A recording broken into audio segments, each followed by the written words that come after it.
Today's recommendation is the steak. I guess I'll post a commission at the Adventurers Guild. Huh?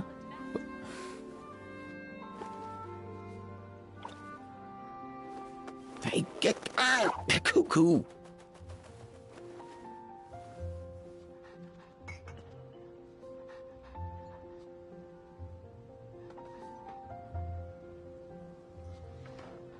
Come take a look. There will definitely be something that catches your eye. It's been getting quite busy recently. I guess I'll post a commission at the Adventurers Guild. And a radish veggie soup. You're also here for Mondstadt's wine, aren't you? Most things in life aren't one and done. Soon as you're rested up, let's make a move. There will definitely be something that catches your eye.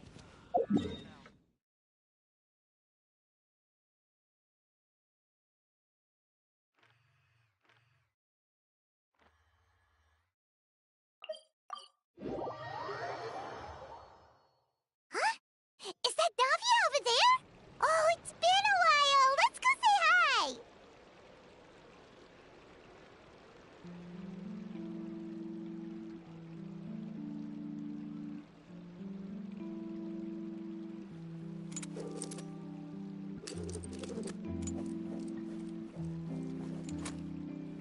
We cannot just rely on the ocean's self-cleaning ability.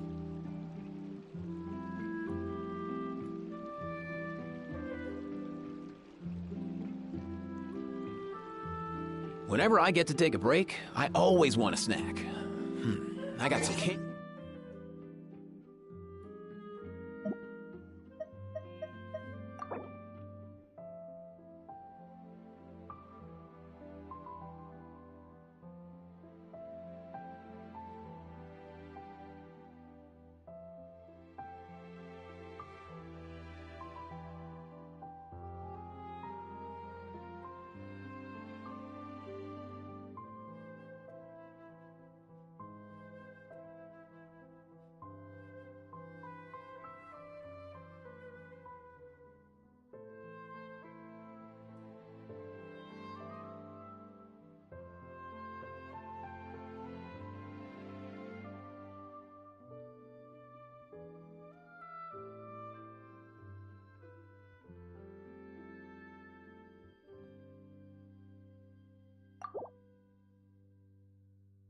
Candy, fruit, and jerky. You want some?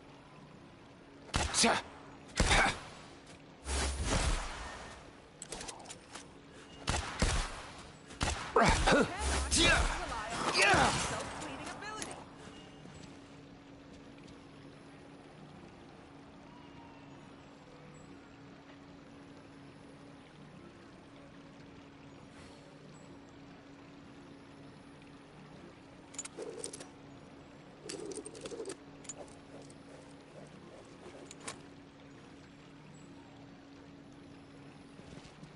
We cannot just rely on the ocean's self-cleaning ability.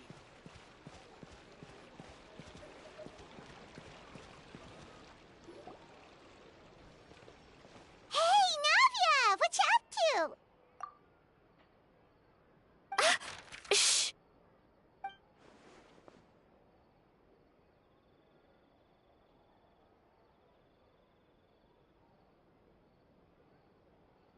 Get lost, Monica! I don't want to see you back here until you're ready to wake up and start doing things properly! Right now, you're a disgrace to my kitchen and to the Hotel de Boer name! It was an accident. I'm sorry, did you hear me asking for excuses? No, I'll do better, I promise. Why is she so aggressive? She won't even listen to what the poor girl has to say. Oh, hey, cut her some slack. You gotta at least hear her out. Wait! Huh? Who do you think you are telling me? Wait a sec. Navia? Huh. So, you're bringing backup now. Suit yourself! You're still wasting your time!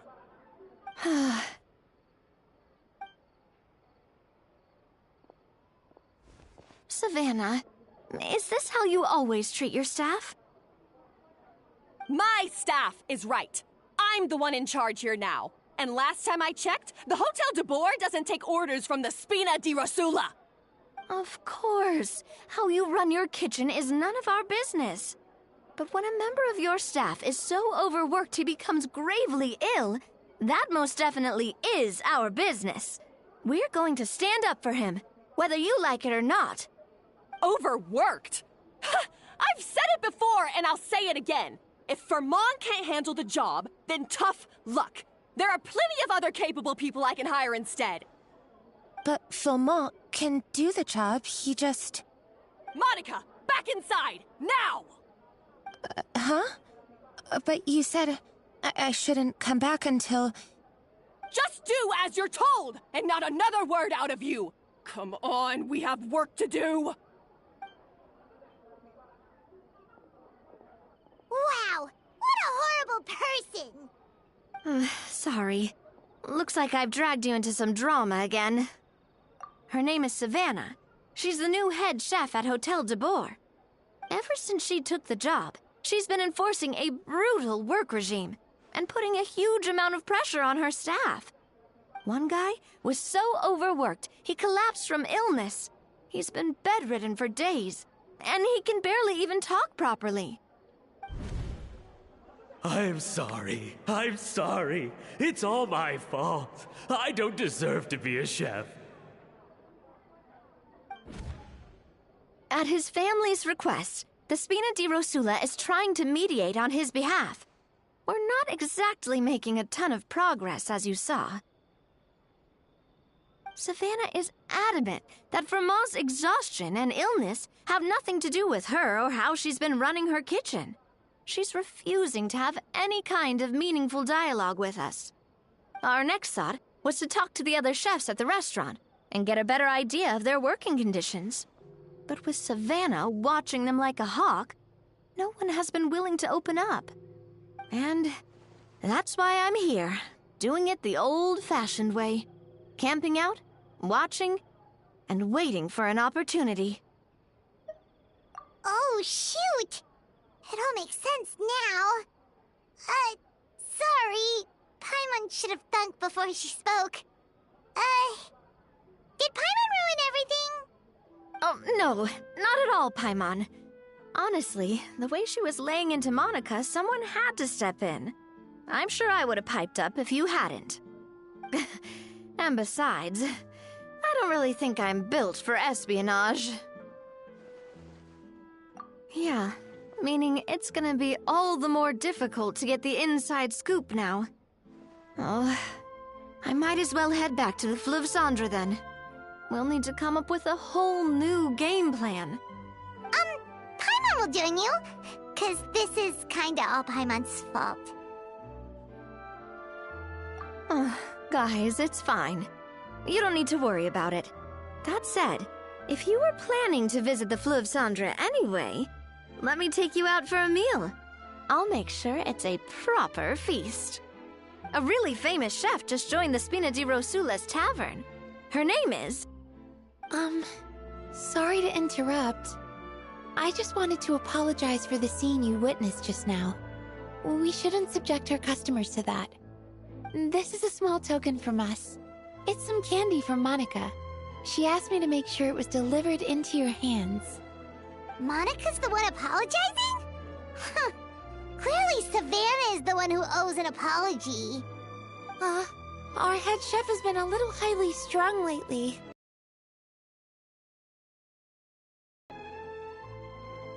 All right.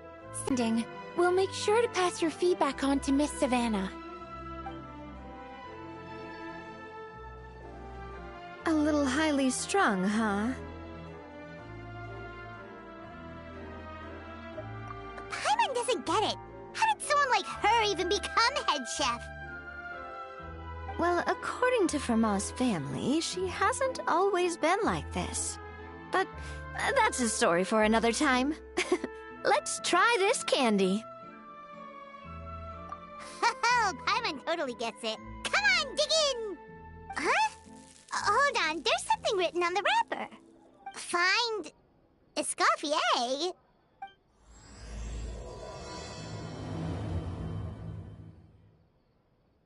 Escoffier? Could this mean... Huh? You know that name, Navia? Yeah. Let's stick to the plan and go back to the Fleuve Cendre for now. That's where we'll find Escoffier anyway.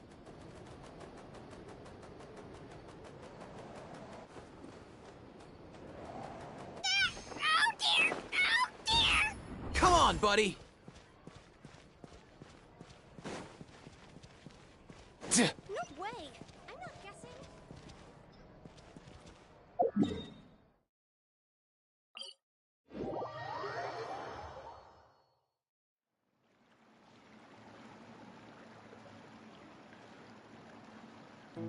So, who is this Escoffier, anyway? Well, for starters, she used to be the head chef at the Hotel de Boer, before Savannah. She recreated the legendary Gâteau de Boer and restored the restaurant back to its former glory. Safe to say, she's the most renowned head chef in the Hotel de Boer's history.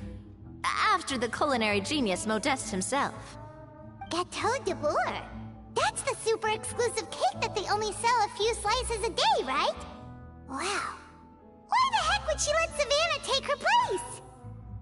Well, apparently, the Hotel de Boer was reported for a safety incident. Someone claims that the kitchen was adding an illegal substance to their menu. But none of the chefs had any idea how it could have gotten into the food. In the end, Escoffier decided that as head chef, she should take responsibility. And she was sent to the Fortress of Meripede. The Fortress of Meripede?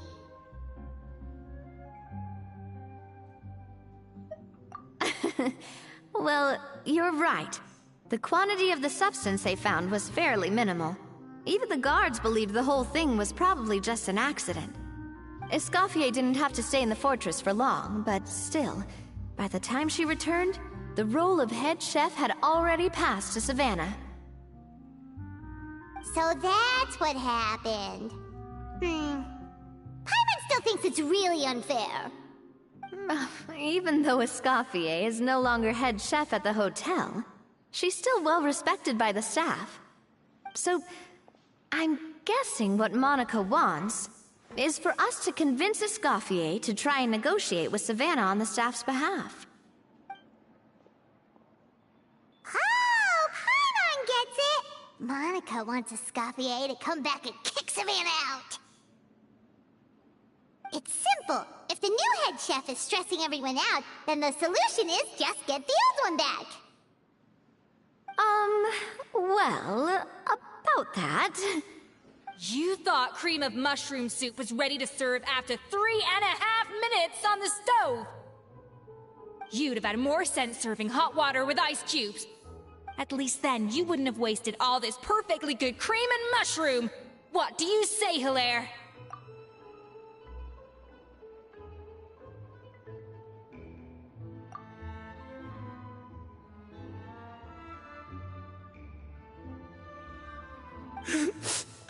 I'm sorry, Cream. I'm sorry, Mushroom. As you can see, Escoffier is that kind of chef as well. You have to leave it on the heat for long enough to allow those flavors the chance to come out. Don't be fooled by the aroma when the water first starts to boil. Got it?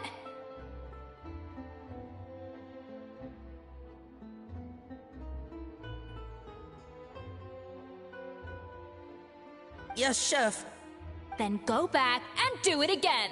The customers are still waiting. Remember where you went wrong and don't repeat the same mistake twice. Yes, Chef!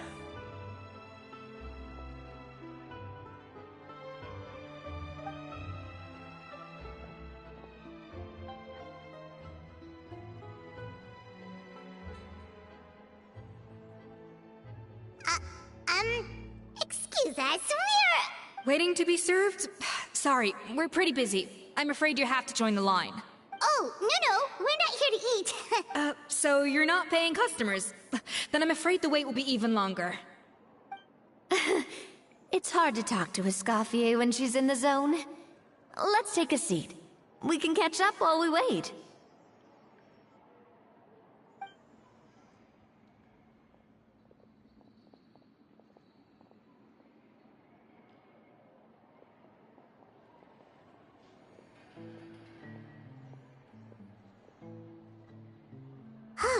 Looks like the rush hour is finally over.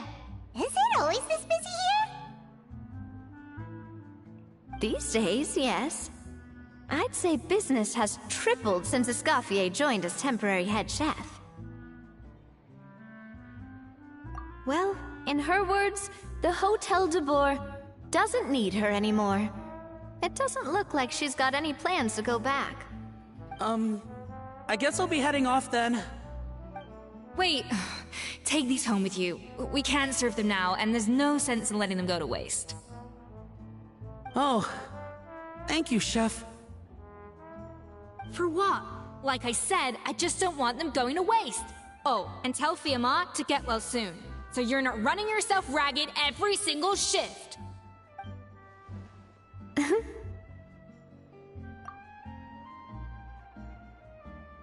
Fiamma. That's the second time we've heard that name. Who is that again? He's the chef that fell ill from stress. To pick up some work to help pay the bills. Escoffier knows their situation, so she's been making some extra food every day for him to take home. Hey, I heard that, Navia! I've told you before, no one's making extra food. Hilaire is making blunders in the kitchen, and I can't serve his failed dishes, so he might as well take them home.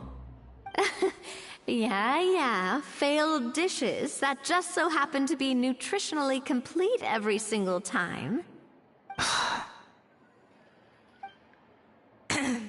So you two must be the world-famous traveler and his companion, Paimon. Yes? Is there something I can help you with? Oh, so you know us already. We'll skip the introduction then. We are here to talk about Savannah.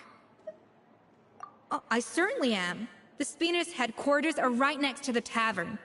And I've lost count of the number of times Navi has come to pester me about it. But I don't work for the Hotel de Boer anymore. And being ex-head chef doesn't give me the right to interfere with that business. Besides, I'm the one who persuaded Savannah to take the job in the first place. What? Well, she was a much gentler person back then. A little timid, even.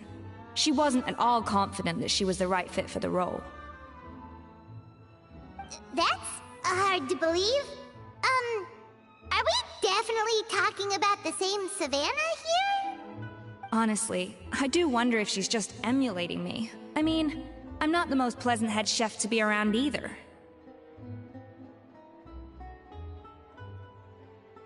Anyway, suffice to say that given the history between us, it'll be tricky for me to tell her she's doing her job wrong without coming across like a huge hypocrite. Fiamma and the others probably think that Savannah gets it all from me. I wouldn't be so sure about that, Escoffier. Look at this note we got from Monica. She mentioned me. Whatever shortcomings you feel you have, it looks like Monica still trusts you. As for the others, well, how can you know what they think unless you ask them? Monica. Plus, it's not like we're asking you to storm in there and raise hell. We're only in the initial phase of our investigation. All we're trying to do is get the other chefs to open up to us. Oh, Monica. Oh, Monica! Escoffier? I can't believe her! Powdered sugar is supposed to be applied sparingly. Look at all that on the wrapper. It's thicker than the sole of my shoe. Unbelievable! I won't stand for this. She has to learn. Come on, we're going. Wait, so now she's, Let's go catch up to her. We don't want to keep her waiting.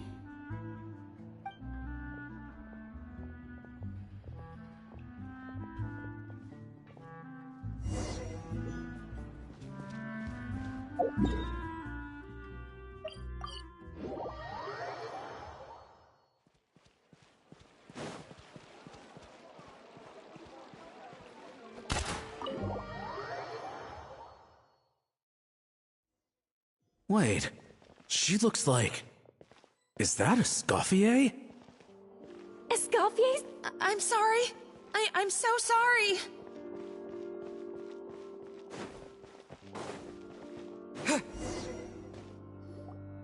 I'm sorry, I'm so sorry. I messed up your order. Oh, I wouldn't go that far. Maybe the taste is a little off, but if you hadn't brought it up, I don't think I would have noticed. But, please, you have to forgive me or Chef is gonna... Okay, I know. I'll kneel before you. What the heck? Get up, Monica! Can't you see that you're just making your customer feel more awkward? Escoffier? If you want forgiveness, then do what any self-respecting chef would do. Make the dish again. And this time, get it right. You cannot go begging your customers to feel sorry for you. Savannah said that I'm not allowed back in the kitchen until I've corrected my mistake. But if I can't go back into the kitchen, I can't do the dish over. That's some backwards logic. How can you fix your mistake without being allowed to cook? If this is what Fermat had to put up with, then no wonder he had a breakdown. We apologize for interrupting your meal, sir. It's fine. With my layman's palate, it's not like I can tell the difference anyway. I was actually quite enjoying my meal until she appeared out of nowhere and started apologizing. Gave me a bit of a fright, to be honest. Oh, well, it's because Chef Savannah tasted a bit of the leftover soup from my pot and then threw me out of the kitchen. Gosh, that's pretty strict. Has she always been that way? I don't recall things being like this when Escoffier was head chef here. I gotta say, you're all looking a little worse for wear these days.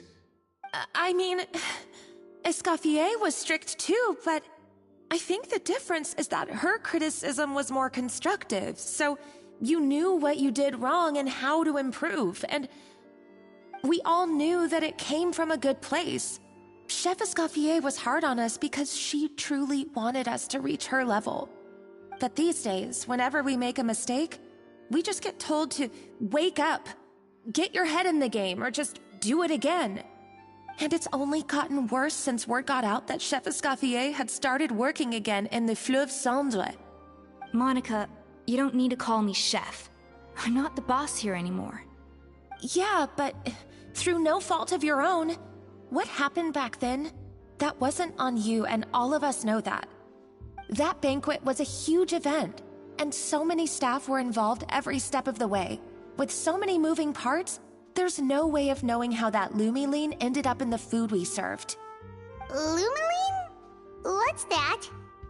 A new drug from the Fontaine Research Institute, produced from an extract of the lumitoile. Apparently it sharpens the senses, so they used it to treat people with impaired responses to stimuli. Oh, yeah, I've heard about that. They found out you can use it as a flavor enhancer since it stimulates the taste buds. Makes things pretty addictive. They also found that overuse can have mood-altering effects, and even lead to nerve damage. So it quickly ended up on the guards' list of controlled substances. Unfortunately, however, some food products containing the additive had already made it to the market by the time the guards banned it from the restaurant industry. Everyone knows that in all likelihood, someone probably just purchased a batch of contaminated ingredients by mistake. But you took all the blame. We all know why. You just didn't want to see this turn into a place where tensions are constantly running high, because everyone's suspicious of each other all the time. And now look at you, a fry chef in the Fleuve Cendre. What are you trying to say? Sure, the Spina's Tavern is no Hotel de Boer, but come on, it's not that bad, is it? Oh, the Fleuve Cendre, you say? Great. That's where I'm dining from now on. Monica, I'm very happy with my current job. And there's no changing the past. We just have to let bygones be bygones. Besides, at the end of the day, I was the head chef, regardless of whose mistake it was. Ultimately, the responsibility lay with me. if only Savannah was half the boss you were. I'm sorry? Do you have a problem with my conduct as head chef? No. No, Chef. So, you do remember who's boss? Escoffier? I thought you'd left this place for good. What are you doing back here? What happened to you, Savannah? Why are you acting like this? When I turned this place over to you, You made me the head chef and gave up your right to tell me how to do my job. You're not the boss here anymore, so stop acting like you own the place. Whoa.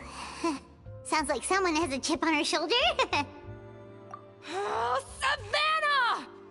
My God, have you grown a temper since I last saw you?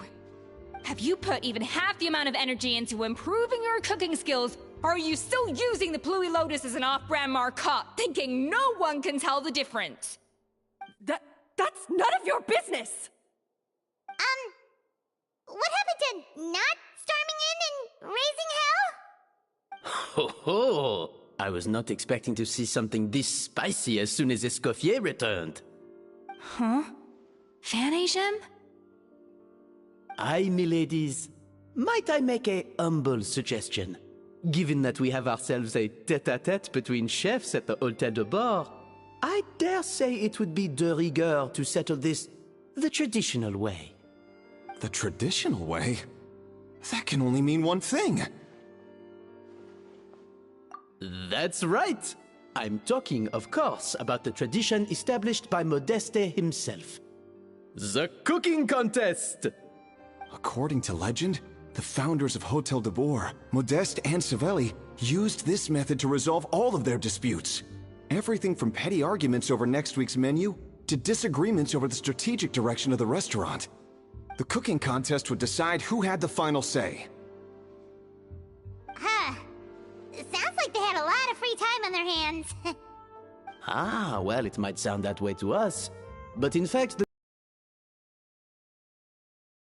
chefs to hone their skills, reaching new heights of excellence in the culinary arts.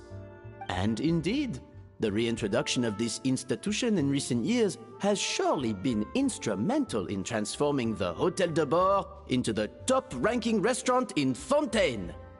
Reintroduction? Someone brought it back? Who? What say you, Escoffier? Surely you of all people won't back down from this challenge. It was you who put the rule in place, after all. Sure, I reinstated it, but I'm not a chef at Hôtel de Bord anymore. Isn't this bending the rules a little? I see no issue as long as both sides agree to the terms. We could simply treat it as an exhibition of sorts. Savannah, any objections? Exhibition. Huh. No. If we're going to battle it out, let's put it all on the line. If I lose, it's up to you what happens to me. I don't want anything to happen to you. But if you lose, you hand over the Codex de Bord to me. What? The Codex de Bord?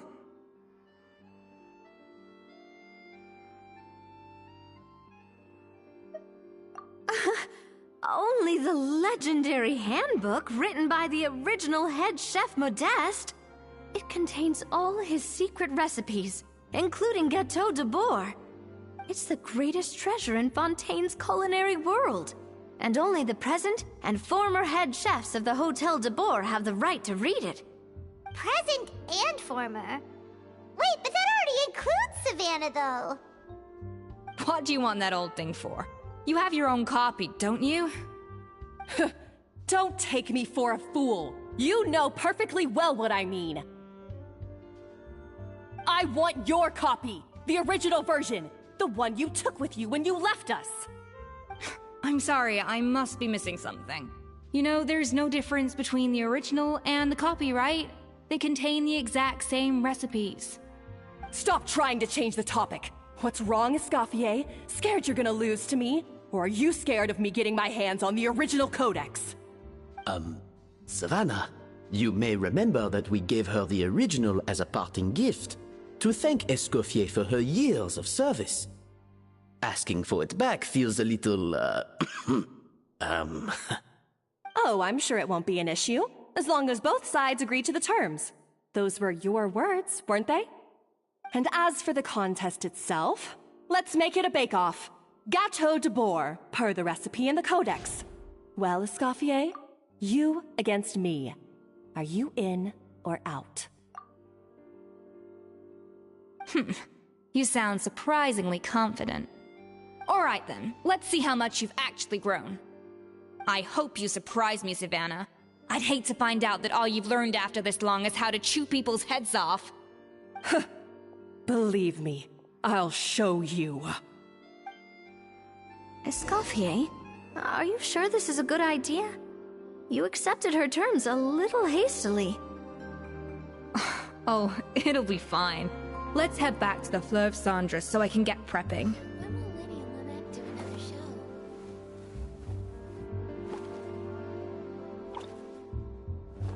show? Hey, get out!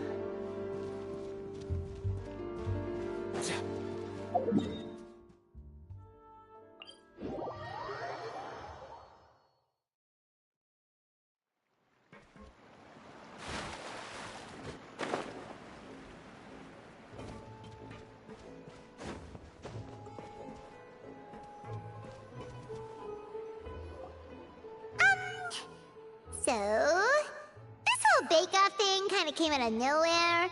Was it really sensible to just go along with it? Well, I got a sense that she's holding something back. But we chefs always express ourselves in our cooking. So if she won't talk, this might be the best way to find out what's really going on with her. Huh? Holding back? Sure didn't sound that way to Paimon. Escoffier only picked up on it because she's the same way. Always closed off, never letting you know what she really thinks. That's patently false, at least where your macarons are concerned. I've been nothing but truthful with you about the disgraceful amount of sugar you use. Okay, that's one case where you can keep your thoughts to yourself. Oh, that? Well, it's not so much a recipe book as a diary of Modeste's adventures. Back in the day, he and his good friend Savelli explored far and wide, partly adventuring, partly looking for new ingredients and developing new recipes.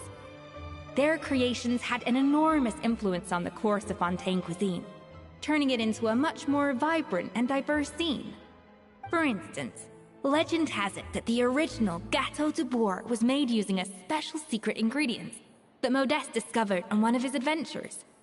So rare was the ingredient that they could never make more than 16 slices of the cake per day. But everyone who tried it claimed that it was one of the most blissful and invigorating things they had ever tasted. Modeste and Savelli went on to found the original Hôtel de Bourg, which catapulted them to stardom in Fontaine's culinary world. Especially Modeste.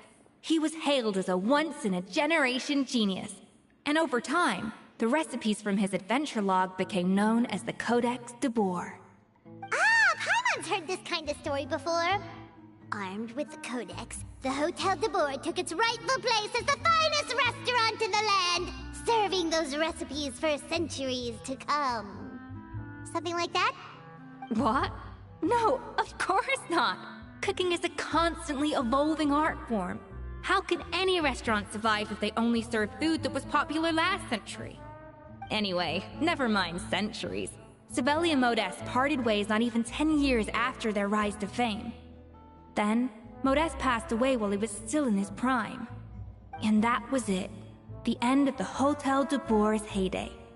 It fell into decline, and for most of its history, it was just a nondescript place with a couple of cheap tables.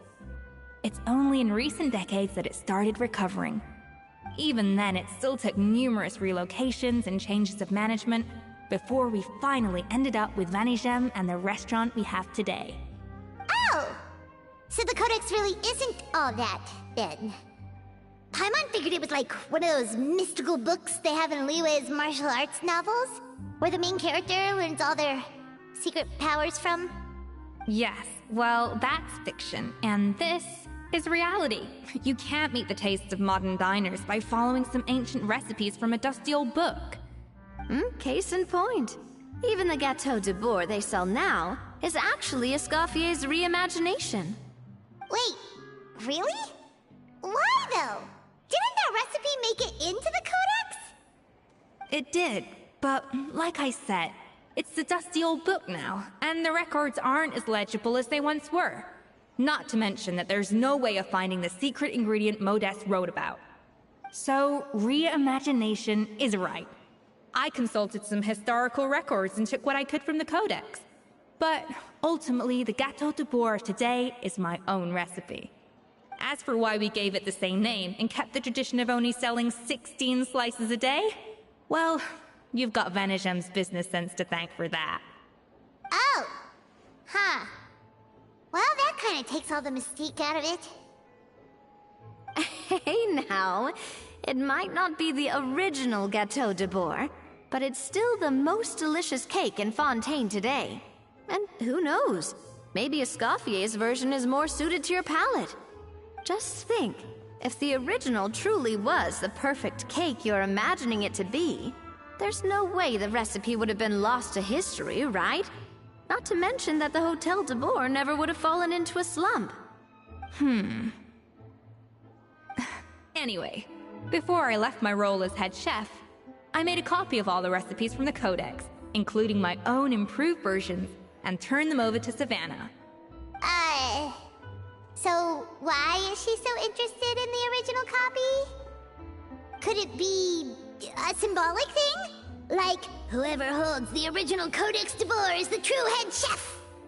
Well, it was clearly precious enough to give to Escoffier as a parting gift. Meanwhile, Savannah only got a copy.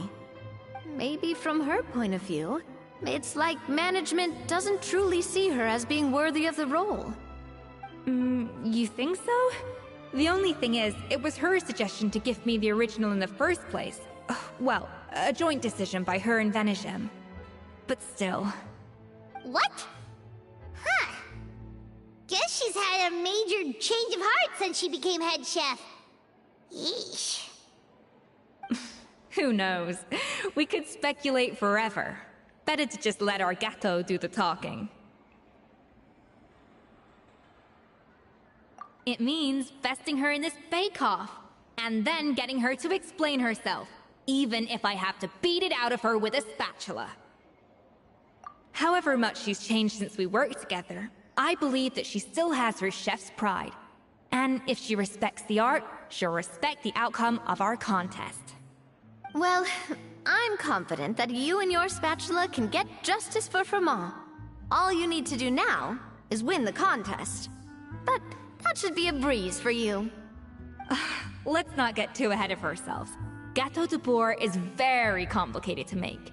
Usually, it takes 3 chefs working in tandem to cover everything. Now, if I had to push it, I could probably do the work of 3 chefs myself. But I'd prefer to play it safe if I can find a couple of assistants in time. Well, that's easy. The 3 of us are veterans in the kitchen. You just need to pick 2 of us. Well, I have heard the Traveler is an accomplished cook, as well as a warrior. But be warned, I will hold you to exceptionally high standards. Think you're up to the task? Oh, count me in too. I've spent weeks perfecting my macarons after your scathing review.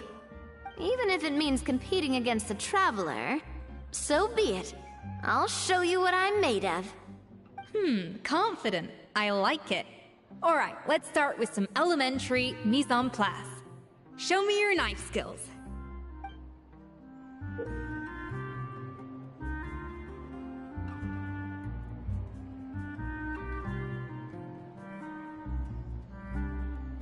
I've always called it chopping stuff up, not mise en place. But it's basically the same thing, right? Oh, Navia. The difference in your case is that... looks like you found that easier than I expected. Yeah, thankfully it was pretty straightforward in the end. You made it sound like we'd be carving statues out of fruits or something. Well, brace yourself, because the next step is anything but straightforward. I'll be using this cold press to extract flavor compounds from the ingredients. A kind of special food processor I got the Fontaine Research Institute to make for me. It uses cold temperature extraction to isolate the essence of cooking ingredients, which can then be used to flavor dishes more precisely. But this isn't exactly standard kitchen equipment, so that probably didn't make a whole lot of sense. Let me give you a demonstration instead.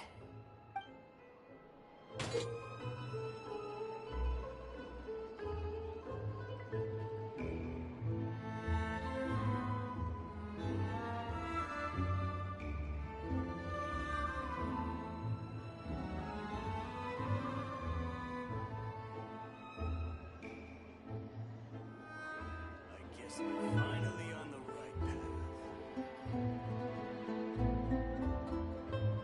Custom-made equipment from the Fontaine Research Institute, huh? That's some pretty high-tech food prep. Paimon's never used anything this weird before. Cool! No, weird.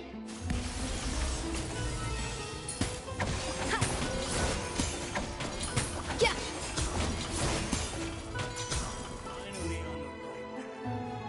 And done. These are the flavor compounds extracted from our ingredients. I've processed all the fruit you chopped up earlier. Wow! Even the smell is so much more concentrated. What next? Do we add all this stuff in? Absolutely not! Throwing everything in at once will ruin the balance of flavors. We have to go slowly and carefully to calibrate the exact flavor we want. I'll demonstrate again. Now, watch closely.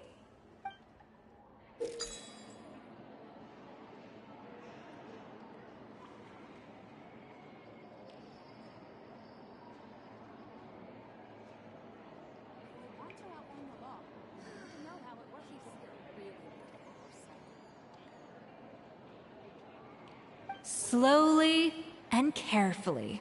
Not a drop too much, and not a drop too little.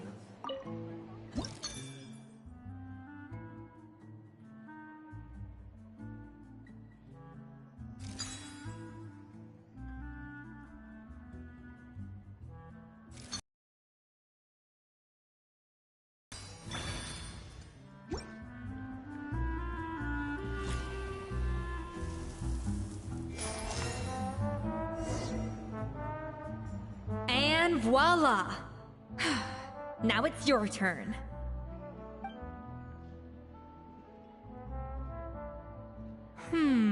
Not terrible. Considering this was everyone's first time blending flavor extracts, it could have been worse. But the traveler's work was surprisingly good. Are you sure you've never done this before? You got almost perfect results on your first try. Oh, well, they do say adventurers are multi-talented folks. Now I've seen it firsthand. Alright, now for the part I've been looking forward to. I want each of you to cook something from the Hotel de Bois' current menu. I'll judge your submissions and give you a final score.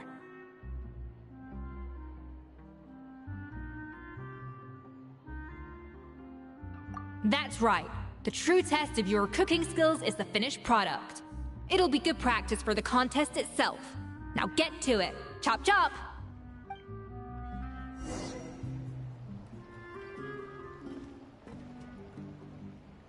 How's it going?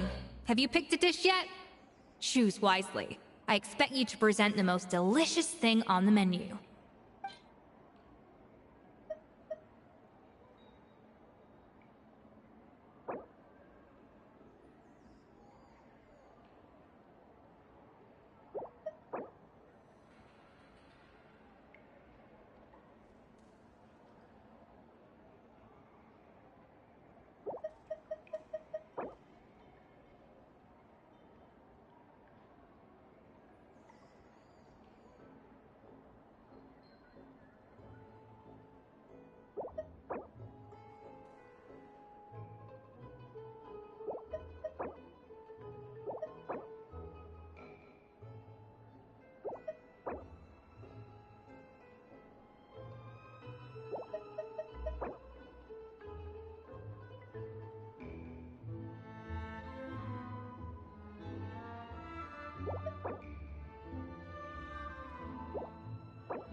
Look at that! With the grace of a snow-winged goose, as I like to say.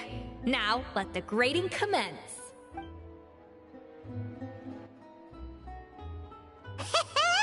Pretty good, right? Not to brag or anything, but Paimon's a bit of a connoisseur when it comes to la food. 6 points. What? Oh, well, fair enough. Paimon doesn't cook all that often, so as long as it's a pass. That's 6 out of 100. What?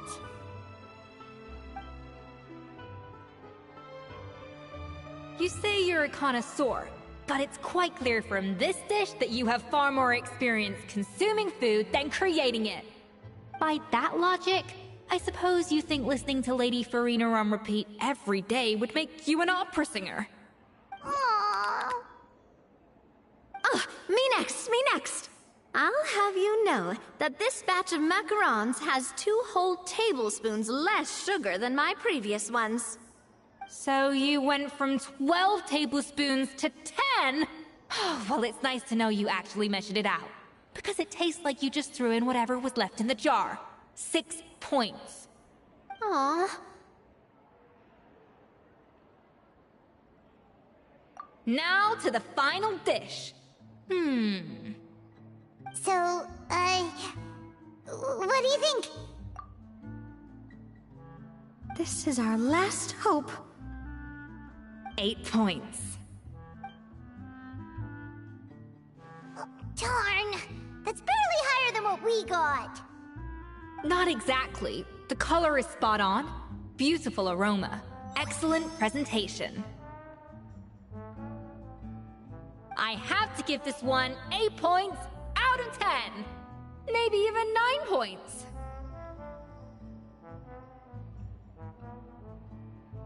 Huh? How did you pull that off?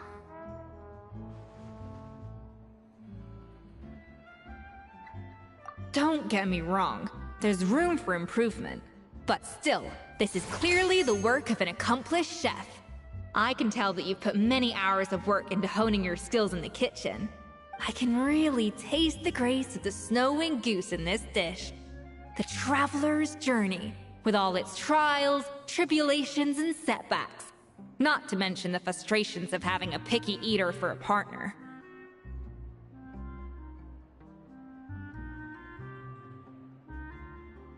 Hey, you made that last part up! No way did you taste that! Well, it looks like I lost fair and square. I guess you'll be taking the Traveler as one of your assistants then? But if it takes 3 chefs, that still leaves 1 slot remaining. Maybe Paimon and Navia should keep practicing and see how it goes? Chef Escoffier. Oh, it's Hilaire! What brings you here? I heard the news about the cooking contest. You're doing Gâteau de Bois, right? I was just wondering if you needed any help.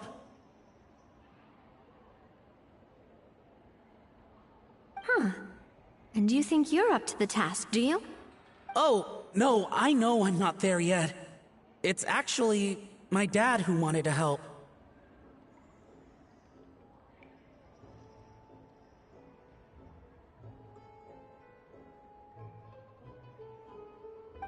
Firma, last I heard, you could barely get out of bed. Chef Escoffier, Navia, Traveler, thank you all so much for everything you're doing for me and my family. I've had enough of sitting around at home while you run yourselves ragged. If you let me, I'd like to help you win this cooking contest. Yeah, I was gonna say the same thing. Don't you worry. I'll be fine. I'm feeling much better now. I'm sorry. I know I've been rather useless these past few days, but not anymore. The fact is, I'm a fine chef, despite recent events. I've proven myself in the Hotel de Bois kitchen, so if anyone's qualified to work under Chef Escoffier, it's me. I think.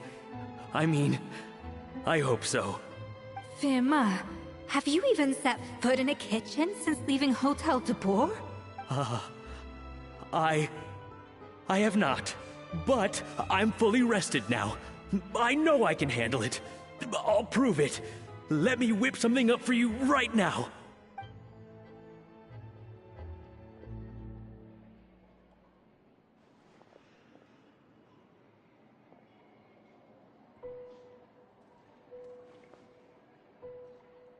Huh?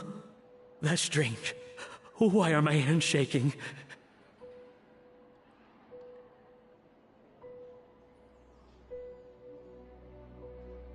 What do you call this, Verma? I can't seem to grip my knife.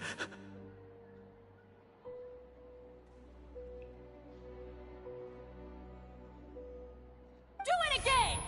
Again! Again! I... Hopeless. Get out of my kitchen yesterday. Dad, what's wrong? I don't understand. I was feeling so much better, and then Will I never be able to work in a kitchen again?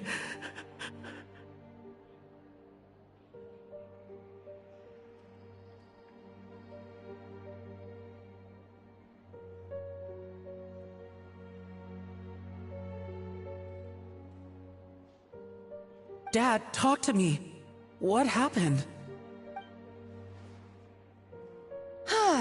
I think the real issue here is not physical exhaustion, but psychological trauma.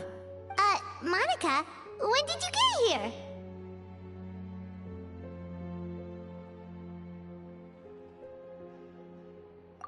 here? Probably because you were all concentrating so hard on your cooking. I didn't want to interrupt your flow.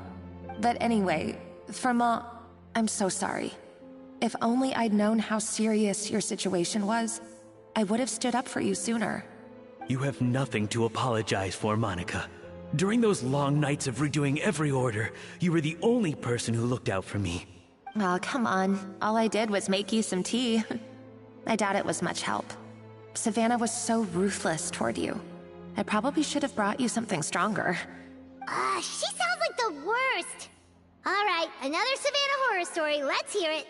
She's been getting harsher and harsher on us ever since she heard about Escoffier's new role in the Fleuve Cendre. Seems like no matter what we make, she'll find something wrong with it. What is this? It looks like a dog's been at it. In the trash now! Then she orders us to redo the dish again and again, but we never know what's going to make her happy. Do it again, do it again, do it again! Every time you remake it, you just get another earful from her. Either straighten yourself out, or get out of my kitchen! So now, it seems like just picking up a kitchen utensil gives me flashbacks of her yelling at me. Oh man, that must be awful. The more I want to get it perfect, the more my hands shake, and the more scared I am of making another mistake. How can you give up so easily, Firma? You weren't a quitter when you were working for me. And even under Savannah, you talk about working late into the night trying to perfect your dishes. That says to me that you still hadn't lost that determination to prove yourself. What changed? I don't know what's come over me. When I think back, I just remember feeling like my heart and my hands were growing heavier and heavier as the shift went on. Each time I had to redo a dish, my heart sank a little further. Maybe Savannah was right. Maybe I am just hopeless at this. Dad... I see. Well, it sounds like there are some deep issues at work here. Ones that won't be resolved by merely seeking compensation. I will win this contest, and after that, I encourage you to approach Savannah and talk this out. But what if you can't find another assistant in time? Clearly, I'm in no state to help out. You think being one person short will ruin my chances? Let's not forget, I taught you and her everything you know. Even if I had to go it alone, I would present the perfect gâteau. Oh, well, Paimon and Navia will still keep practicing, just in case. And And so will I. Yeah! And if worse comes to worse, we can always get the Spina di Rosula to put out an emergency call for chefs. There's gotta be someone out there, right? Actually, I thought maybe I could help. That's sort of why I'm here. What? Why didn't you say so? I was going to, but then... well, this is the first chance I got. You do this for us? Thank you so much, Monica. Alright, fine by me. But aren't you still working for Savannah? Joining the other side seems like a guaranteed way to put your future employment in jeopardy. I know, but it's alright. I've made up my mind. With the way things are, I can't keep working for Savannah much longer anyway. Unless I want to become the next Fermat. I'm done with sucking it up. It's time to try and turn things around. If this cooking contest can get Savannah to see the error of her ways, then I'm sure she'll forgive me for this. Well, Hyman didn't think we'd be poaching from Savannah's staff to get our third person, but there you go. Anyway, Monica's a professional chef, so nothing could possibly go wrong now.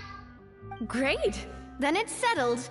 And to congratulate you all on making the team, I propose a Spina-sponsored meal to celebrate. Spina-sponsored? Wait, you mean I'm cooking? Well, I promised the Traveler a feast in the Fleuve Cendre. And I know how much you've been looking forward to it. Yeah! Feast, feast, feast! Alright, if you insist, then prepare for some of the finest food of your lives.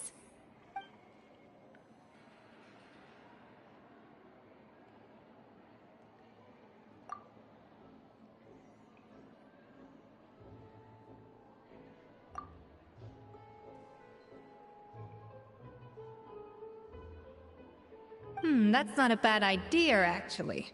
Wait, hold on. You need to finesse that further.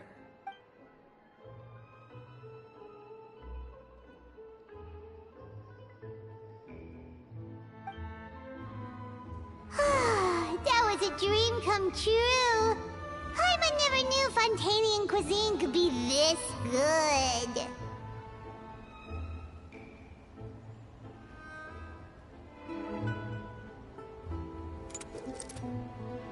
I guess I'm finally on the right path. Wow. I don't know if I'll ever be able to cook as good as that.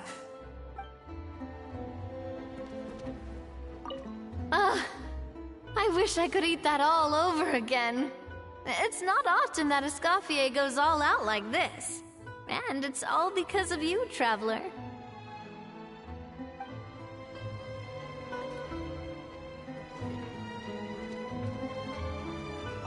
So, this is what Chef Escoffier is truly capable of.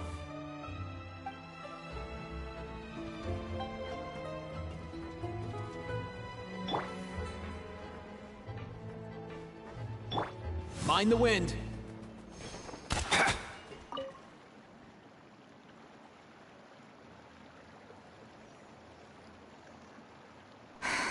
Why, Savannah? Why? Oh, nothing. I was just flicking through the original Codex de Boer. I wanted to see if there was anything I'm missing. Something I hadn't noticed before. That might explain why Savannah's so desperate to get her hands on it. But I can't find anything. It's just some hastily scribbled recipes in between diary entries from Modeste's adventuring phase. And most of it's not even legible anymore. The even includes my own private tips and notes from years of experience. Surely that's infinitely more useful than this old thing. Yeah, maybe. Still, it's just hard for me to imagine that the Savannah I knew would go to all this effort just to make a point. We were. At least I always thought we were. She was a little shy, but meticulous with everything and everyone she dealt with. She made a few mistakes here and there, but she was quick to correct them whenever they were pointed out. And she was always striving to improve as a chef. Those qualities are why I recommended her to replace me as head chef. I never imagined for 1 second that she'd cause Fiamma and the other staff so much grief. Well, I mean to an extent, of course. I pushed hard for her to get the role. And the idea that she turned out like this because of me is difficult to come to terms with. I wonder if this is how Modeste felt back when he was writing the Codex.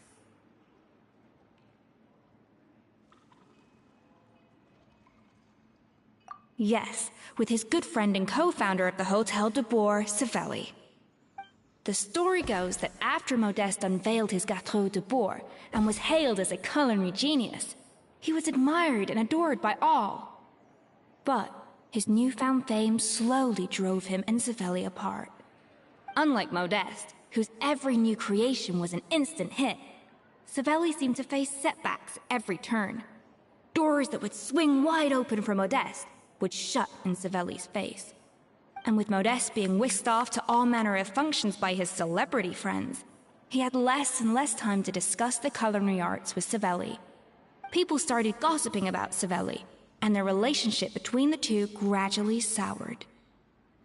Everything came to an abrupt end when Modeste, still in the prime of his life and still hailed as a genius, suddenly died from an acute illness.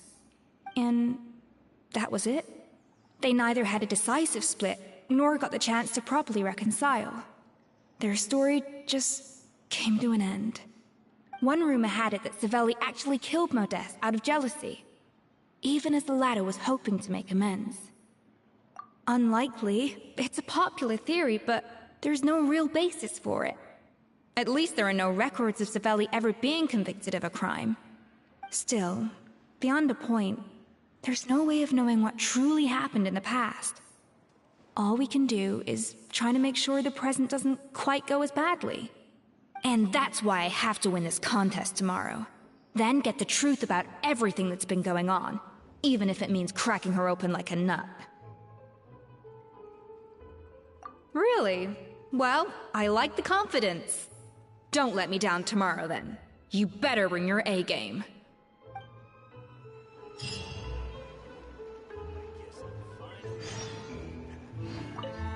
Let's hope that Savannah isn't all sizzle and no steak.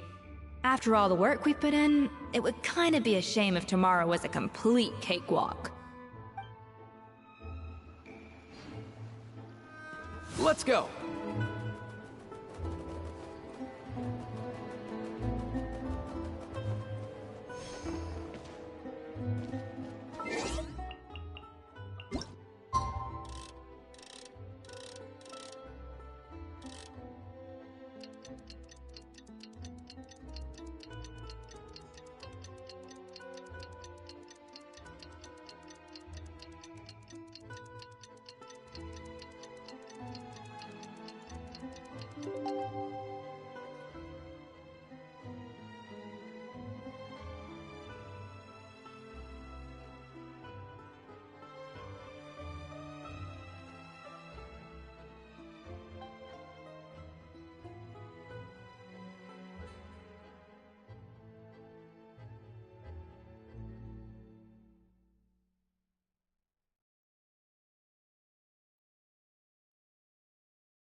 finally on the right path.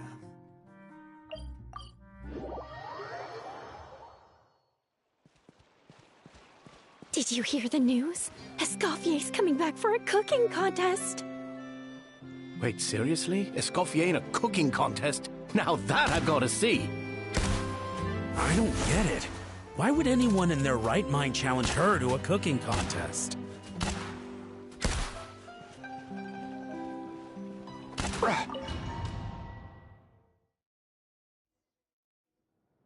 Mesdames et messieurs, welcome one and all to the Hôtel de Bord and to this most exciting of cooking contests.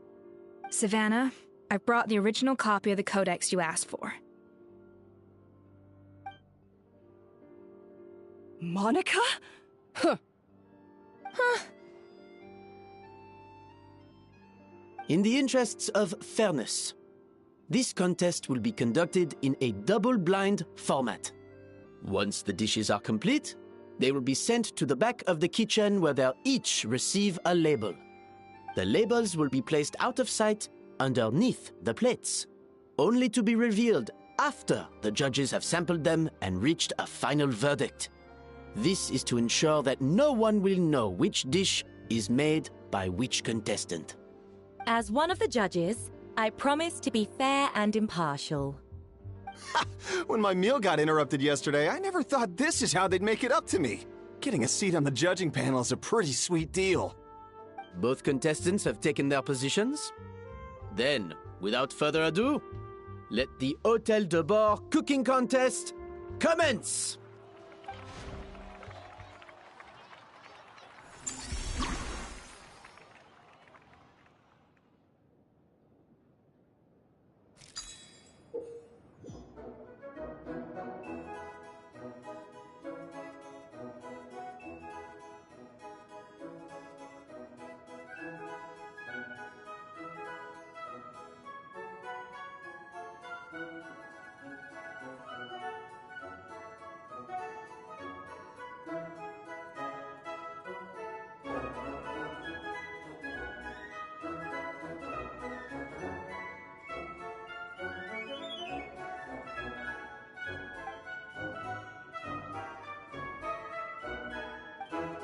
Monica, Traveler, even the best chef in the world can't flavor their food without prepping the flavoring, right? Alphonse, Gaspar, get to work! Do not disappoint me! Looks like our two head chefs are raring to go. Like an oven on full blast, this competition is quickly heating up.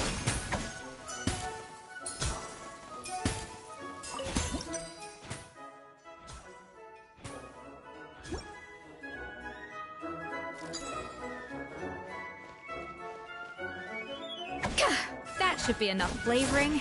Now hurry up and balance the flavors.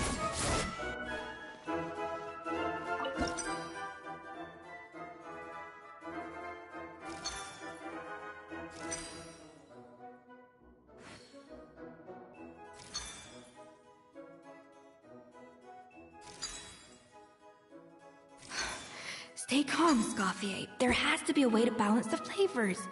Just think.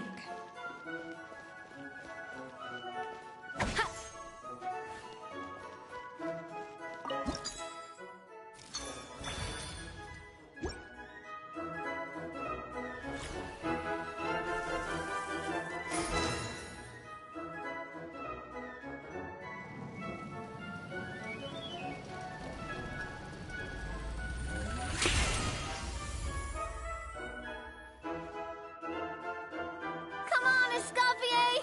Come on, Traveler!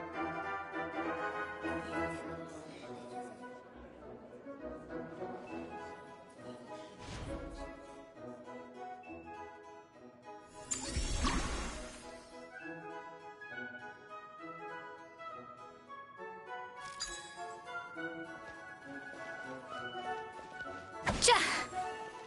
Za! Ra! Cha!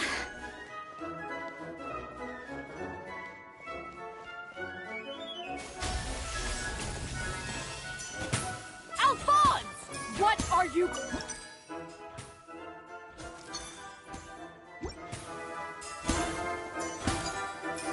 Yes, chef!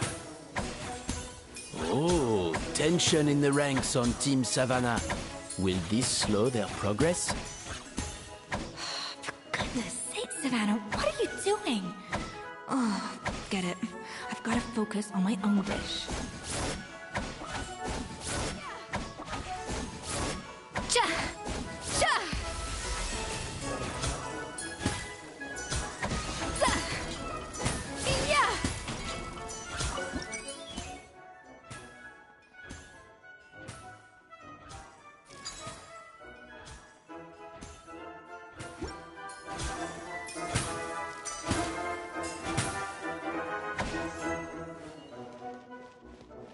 Yeah! Rah! Ha! Yeah! A little amuse-bouche! Ha! Ha!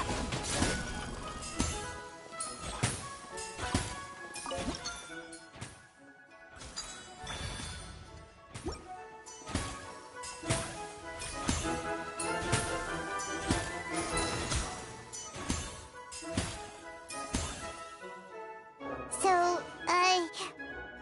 what do you think?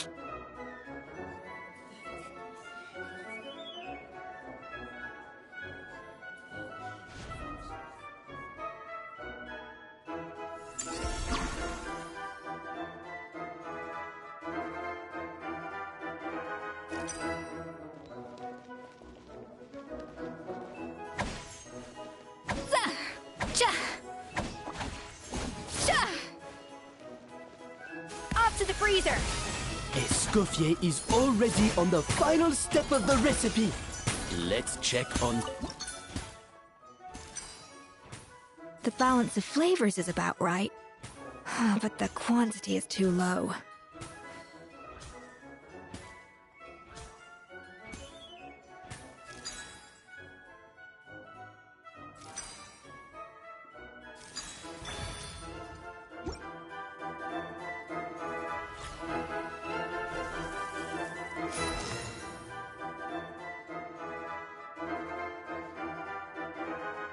You can't match Escoffier's talent.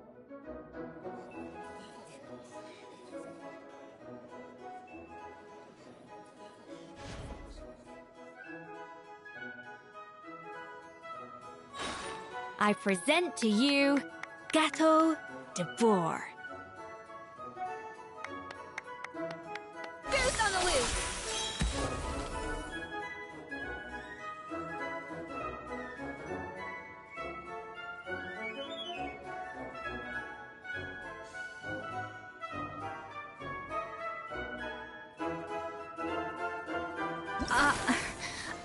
I was just exercising caution. I had to make sure everything was perfect.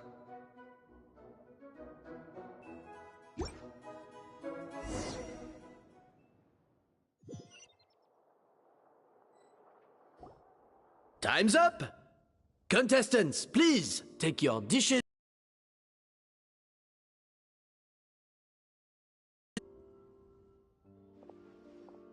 Huh. That guy was right. You really can't tell whose is whose just by looking at them. We both made the same dish after all. For all her flaws, Savannah's a talented chef who earned my recommendation for good reason. She wouldn't screw up something as elementary as the cake's appearance. Whoa! This is really rather good. Wonderfully soft and fluffy. Beautifully sweet. This is a masterclass in how to make Gâteau de Bourg.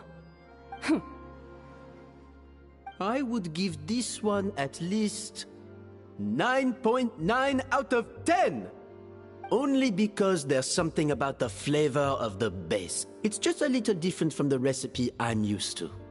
Huh? Really? I couldn't tell.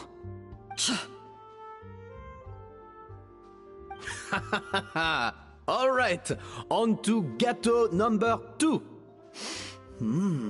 I haven't had a single bite and already this aroma is a delight to the senses. I have a feeling that this gâteau will be a gâteau for the ages. How exciting! I'm gonna dig in.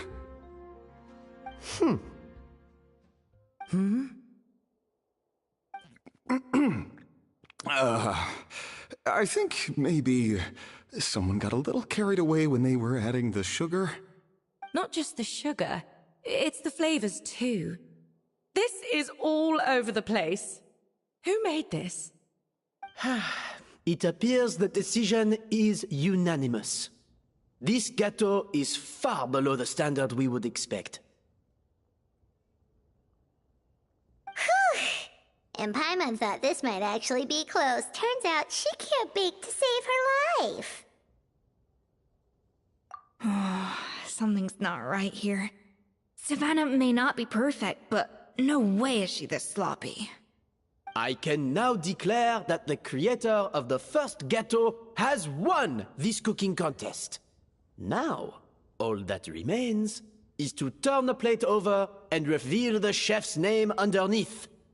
What? It's Savannah? No, that's impossible. Hey, Savannah! You cheated, didn't you? You cheater!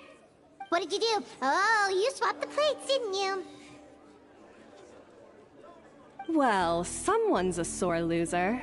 These cakes went from the oven to the judge's table without me ever laying a finger on them. And everyone here can attest to that. It was Van Gem's staff who labeled them in the kitchen. If you're looking to accuse someone, why don't you start with them? Isn't it more likely that Escoffier's lost her edge? Oh, or maybe her assistants let the team down. You take that back! Judges, we demand a rematch.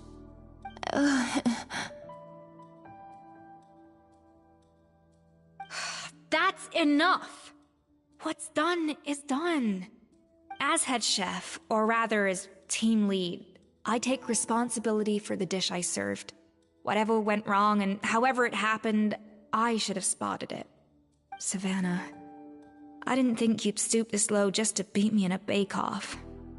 What happened to your chef's pride? I don't know what you're talking about. If you want the Codex de Boer that much, you can have it. Escoffier, no! But you must promise me that you'll apologize to Firma and compensate him for everything you put him through. It's a little late to be negotiating terms. The contest is over and I won. That means you owe me the Codex, and I owe you nothing. Look, Savannah, you may have fooled everyone else, but can you really fool yourself? What I'm offering is to accept defeat without looking to expose what you've done.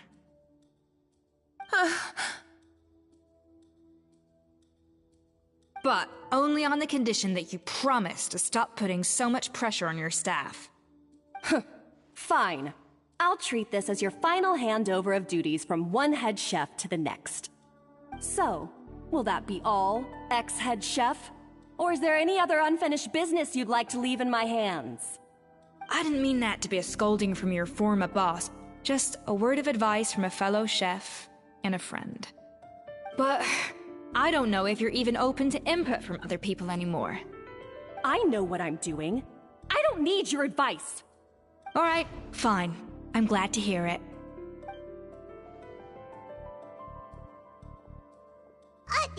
Escoffier! The Codex de Boer! Finally. Now, at long last, I will succeed. Escoffier? How could you let her get away with this? Yeah! The Codex is a souvenir of your time here! Doesn't that mean anything to you? It's all right. It was just a bake-off, not the end of the world. I'm already over it. Besides, it's not all bad. She agreed to compensate Firma. That's mission accomplished for the Spina. Honestly, if I'd have known that giving her the Codex would solve everything, I'd have just done that in the first place. I mean, why bother with the whole cooking contest? It's such a waste of time and energy.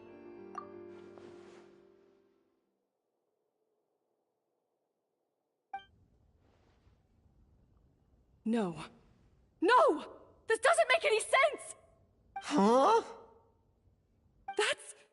That's it? No secrets, no nothing? I don't believe it! This can't be happening. Oh, Chef Savannah! Savannah?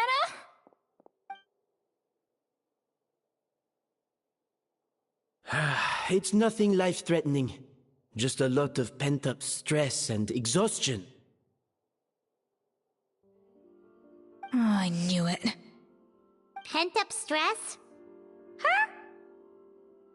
The truth is, however hard she might be on the rest of us, the person she puts the most pressure on is herself. Yes, there are nights when she makes us redo things over and over into the wee hours. But for her, it's every night. She'll hide herself away in the kitchen, working on new techniques and recipes, and only realize how long she's been at it when we come to work the following morning. But why? Why would she do that? Our best guess is, she doesn't want to be seen as less of a chef than Escoffier. And there it is. Even so, that's no excuse for taking her anger out on the rest of you. Yeah, and it's definitely no excuse for cheating in the cooking contest. About that, we honestly have no idea how she did it. We were focused on our own work the whole time, like she asked. Leone and Algalia were the ones I tasked with labeling the cakes. I've already spoken to them both. They're at a loss to explain it too. Not to worry. Come on, join me downstairs. I'll interrogate the guilty gâteau myself.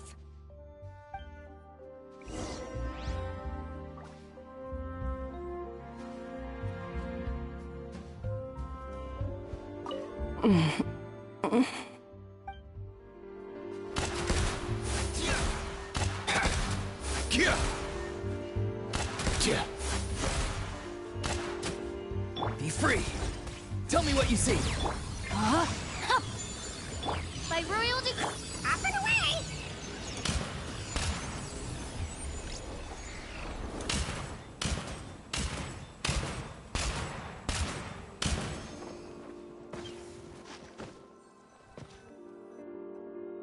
Well, how is it? Have you figured out what it was? Oh, this is aggravated assault on my palate. I'd rather eat wet cement than this. Is it really that bad? I made sure the taste tested before it was served. Oh, relax. This isn't your cake. Savannah never switched the plates. The offending flavors are coming from in between the icing and the cake base, which means someone tampered with it while it was being made. Or in other words, we have a traitor in our midst. I'm sorry. I was forced into it. It was Chef Savannah. She said if I didn't cooperate, she would... Calm down, Monica. I've already accepted defeat. And if I wanted retribution, I would have brought this up when the results were announced. Whatever's going on with you, just spill the beans. There's no need to hide it.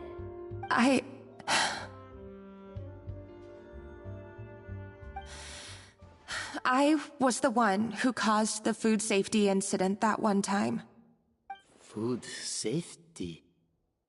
Wait, you mean the Lumaline incident? So you procured the contaminated ingredients? I think so. Savannah and I were on procurement that day. I didn't check everything as well as I should have, and so I let contaminated ingredients make it into the kitchen. But I swear I didn't do it on purpose. I had no idea there was an issue with them, and I didn't know it would end up with Escoffier going to jail. But the last thing I expected was for Savannah to use it as leverage to blackmail me with... This is crazy! So Savannah pressured you into sabotaging Escoffier's cake by threatening to expose your secret if you didn't? I know, it's terrible. I'm so sorry.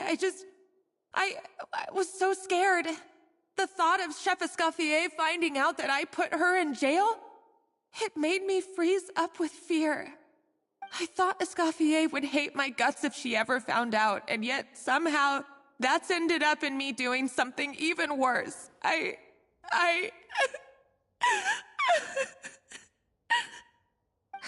Seriously? All this fuss over a little slip-up? Huh? Firstly, it's not like I got a life sentence. I did my stint at the fortress, and now I'm out. And secondly, I had my own reasons for leaving the Hotel de Boer. This wasn't the only factor. So, you don't need to feel ashamed or frightened or anything like that. Any more than you need to add butter when you're pan-searing foie gras. You mean... you forgive me? Oh, well, I'm not saying you don't have to take responsibility for your mistakes. You should tell Vanagem to mark down your performance for the past few months. Then do some digging and find out exactly where those contaminated ingredients came from. Sure, you've made mistakes, but now's the time to fix them. Understood? Understood.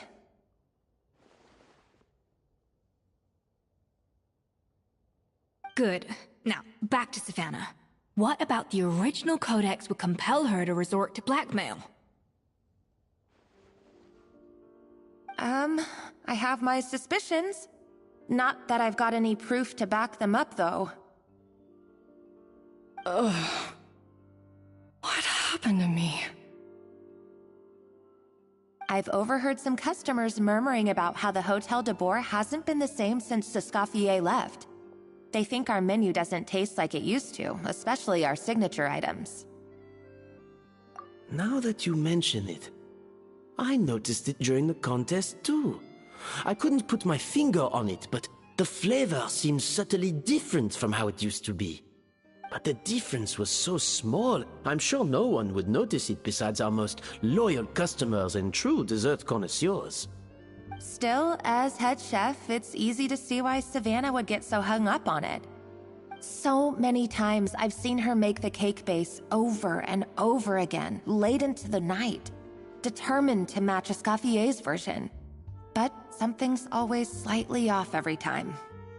Yeah, I've noticed that too. Never really gave it much thought, though. Thinking back on it now, it's clear that Savannah's been in a downward spiral ever since Escoffier left.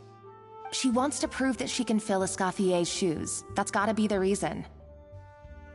But after countless setbacks, she's getting more and more unhinged. And at some point along the way, she switched from doubting herself to doubting Escoffier. Doubting Escoffier? For what? Yeah, it would explain why she was bent on getting the original at any cost. She must have thought Escoffier purposely omitted key details from her recipes when she copied them out. Also, she could retain her place as the #1 chef in Fontaine, the only one privy to all the secrets of the trade. Oh, for goodness sake. What a stupid idea. Of course. Then she finally got the codex only to discover that the secret recipes she's been pining for don't exist at all. Seeing how utterly wrong she was must have been a real shock to the system. It probably brought up everything at once. It overwhelmed her, and she passed out. There's still one thing that doesn't make sense, though. If Savannah had the real recipe all along, how come it tasted different? She might not be on the same level as Escoffier, but surely after like 50 attempts, she'd get it right one of those times. You'd think so, but geniuses like Escoffier are in a league of their own.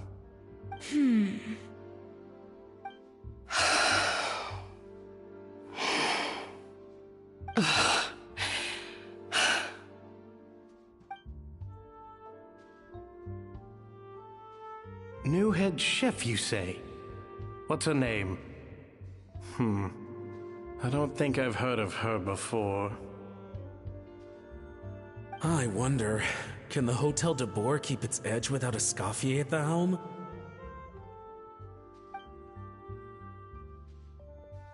This tastes different from last time. Is it undercooked or something?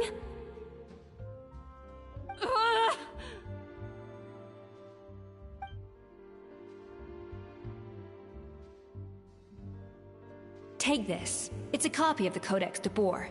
From now on, you will be its keeper. Don't listen to the doubters. If I say you can do it, then you can do it. Even if you don't believe in yourself, at least believe in me. Hey, did you hear me? Once I'm gone, the restaurant is all yours.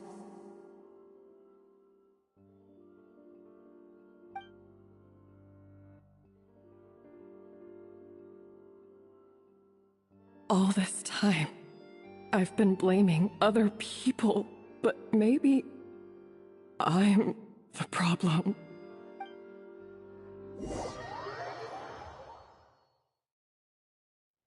I sincerely apologize for putting everyone out. Savannah's awake now, but I don't think she's ready to speak to anyone yet. Let's give her the day to calm down.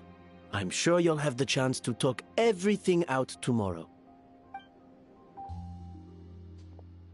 In that case, I'll go and update Verma and his family. I wonder what he'll make of all this.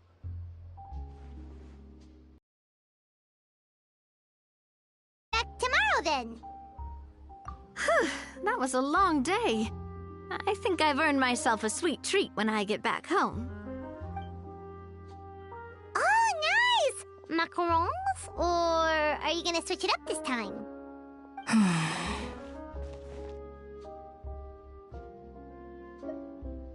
Traveler, how much do you know about the snow-winged goose? Every year, they migrate long distances in search of a suitable home. There's always one goose at the front whose job is to lead the flock. Fontaine poets often use the image of that goose to explore the ideas about leadership and genius. They usually imagine someone who's a cut above the rest, a model of perfection. But what those poets don't know is that during a migration, the lead goose is always changing. Once the lead goose shows signs of fatigue, it retreats to the back of the flock and allows another goose to take its place. So the truth is that leadership, with all the responsibilities and pressures that come with it, it's something that everyone takes turns at. But we humans completely miss that fact when we project our own ideas about social hierarchies onto them. I guess what I'm saying is, I don't buy into this notion that there's some sort of gulf between normal and genius.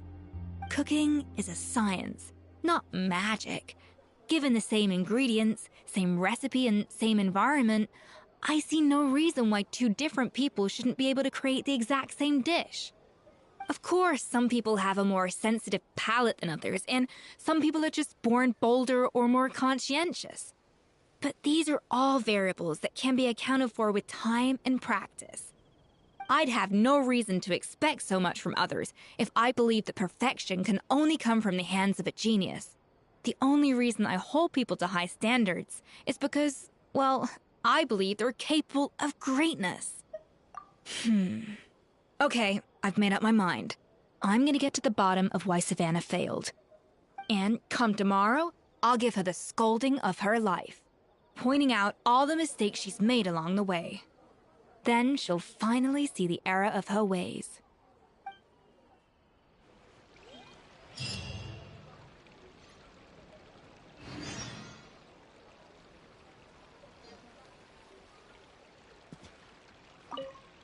Thank you for your words of encouragement. I'm gonna head to the Hotel de Boer and spend the night investigating. I guess I'll see you tomorrow. Genius? Calling someone a genius is just another way of saying I'm too lazy to figure out how I need to improve. It's a defeatist attitude and I won't stand for it.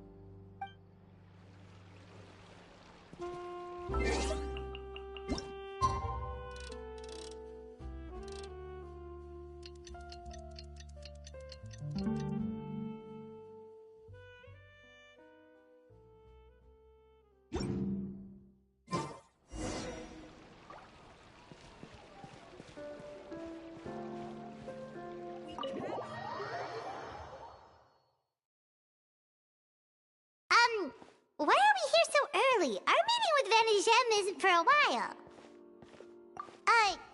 Check on her? Why? What happened? Oh no. Escoffier, are you alright?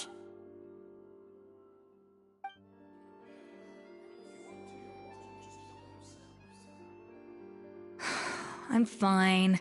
Just need to get some more coffee in me. Huh?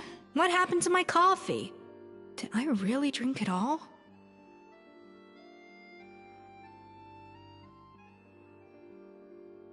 Alright. Thanks. I appreciate it. Well, there's cooking facilities here. Or we could just grab a cup of coffee from Cafe Lutece, but either way, hurry!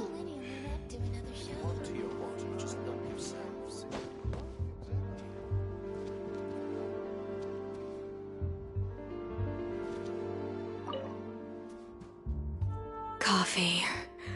Need coffee.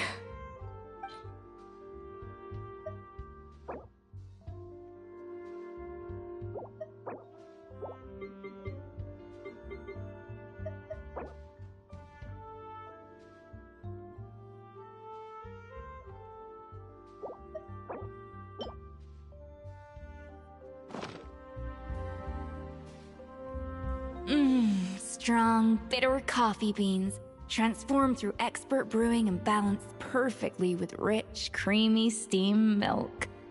Wonderful. I feel much better now. Thank you so much, Traveler and Paimon. Glad to hear it, but make sure to catch up in your sleep when you get the chance.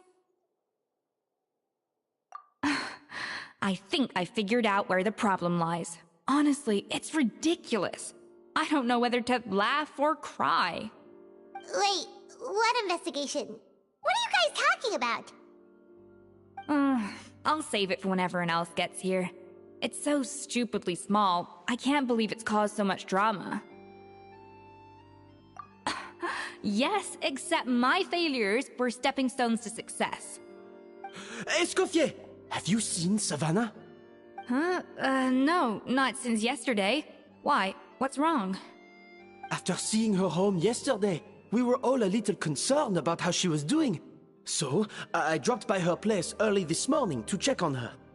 Only to find an empty house with the doors wide open. I left Alphonse and the others to keep watch at her home, while I checked the Hôtel de Bord.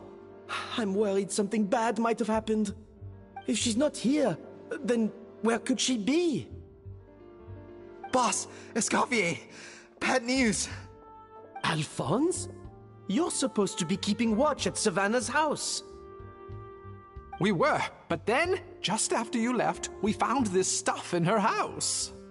Oh, looks like a map with a bunch of random places circled. What does it mean?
Wait a second. This feels familiar. I'm sure these places are all connected somehow. Of course! From the Codex! They're all places that Modeste explored on his adventures. Yeah, but I don't understand. The adventure logs in the Codex are too fragmented to be of any use. How come this map shows all the missing details? The Codex de Bord? Then this place marked in red out at sea. Could that be the fabled birthplace of Gâteau de Bord? Seriously? So now she set her sights on finding the original recipe and beating Escoffier that way? Geez, Savannah. Anything to overcome a gâteau plateau, huh? Ugh, idiot! Does she have a death wish? Those ruins are thousands of years old. Hold on. There's more. Besides the map, we also found these letters.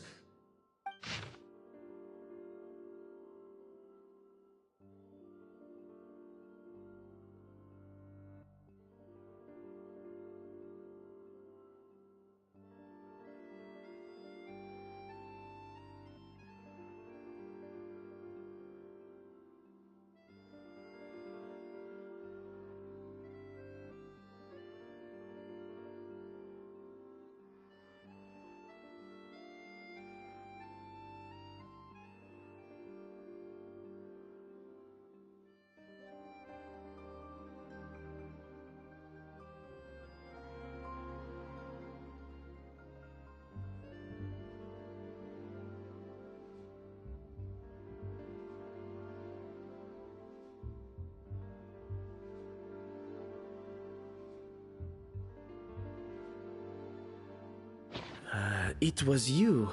You let the Lumaline through, didn't you? It sounds like a threat letter. Does this mean that Savannah was responsible for the safety incident? And not Monica after all? Retrieve the Codex by any means necessary. So the cooking contest and the cheating. Someone else was behind her pulling the strings? She's keeping the true recipe to herself. Ugh, this is all such a mess. Paimon needs a second to process this. First, we thought that Savannah forced Monica to cheat in the cooking contest. But now, it turns out that someone else forced Savannah to force Monica to cheat?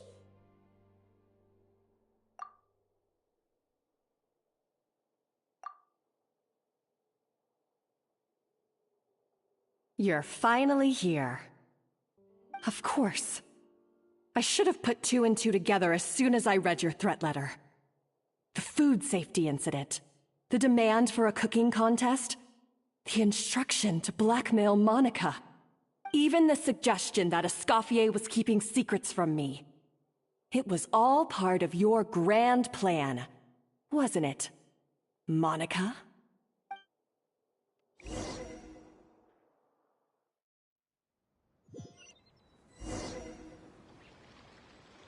We should be getting close to the spot marked on the map. Of all the stupid things she's done, this really takes the cake. The moment we find her, I'm gonna curse the living daylights out of her.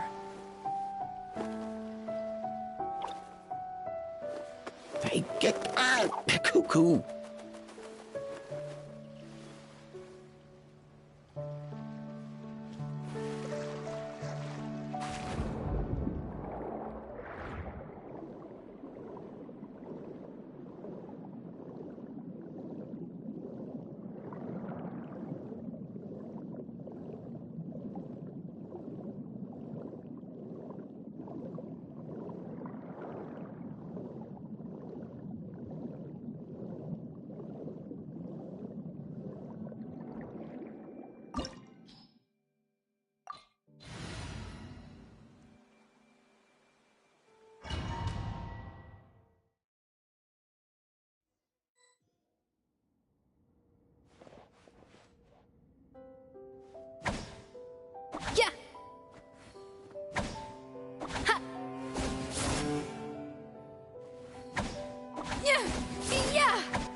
Yeah.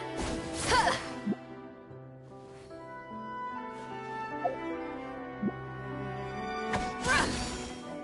An inspired melange.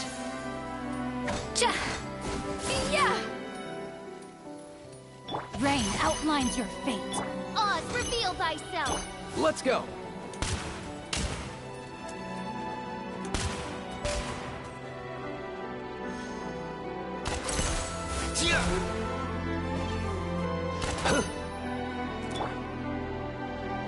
A little amuse-bouche.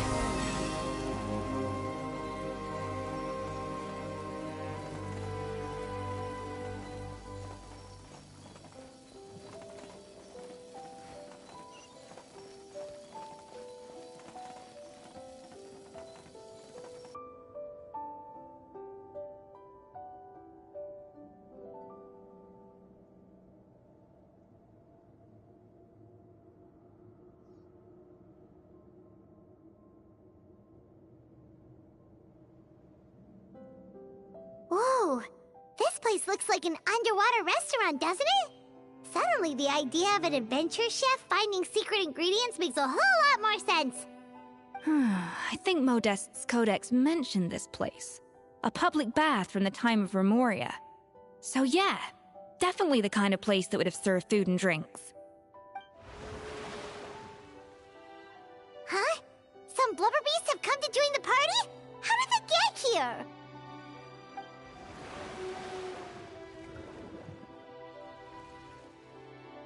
Aw, they ran off! That could be easier said than done. Something's blocking the entrance. Well, did Modeste mention it in his adventure logs by any chance? They must have gotten through somehow. Good point. Yes, that's right. It's coming back to me now. We prepared a banquet for our shy little guests, and as the food flowed away on the current, they broke into a joyous chorus, and the path opened to us. We have to feed the blubber beasts?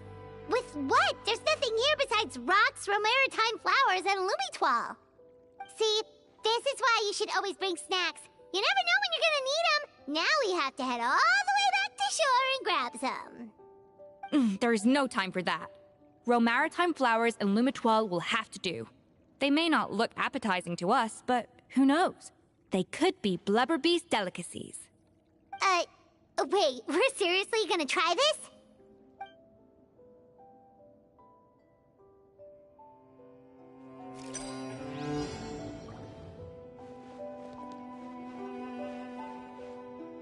A dash of frosting.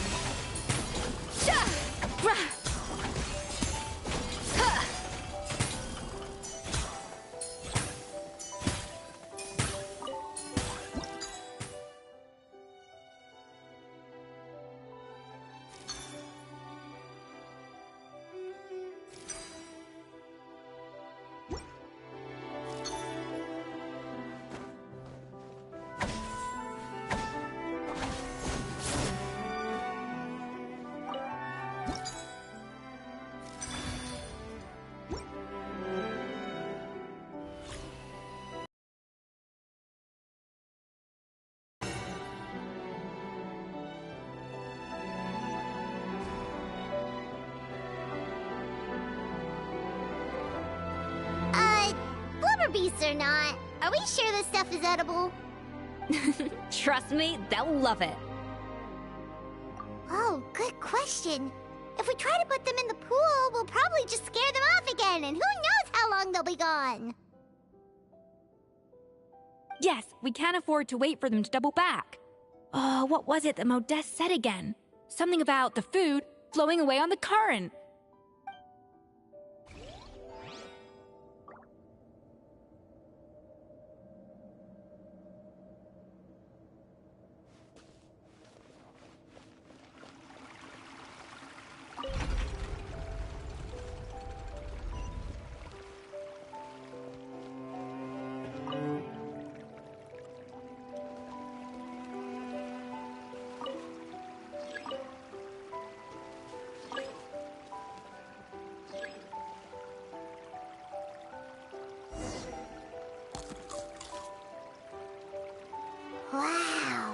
It's really singing! It must taste better than Paimon thought!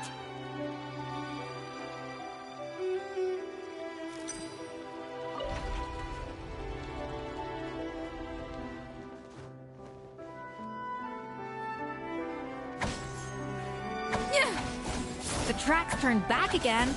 Oh, so annoying.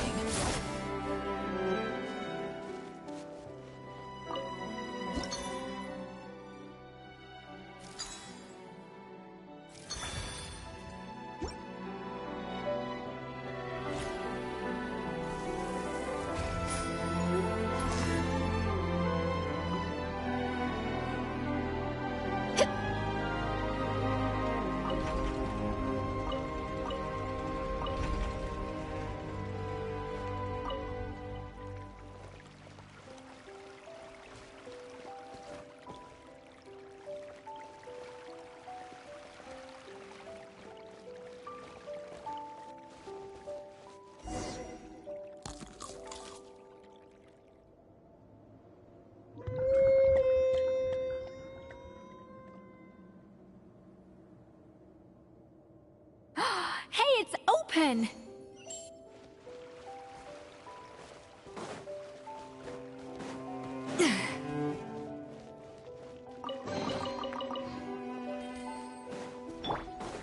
Mind the wind.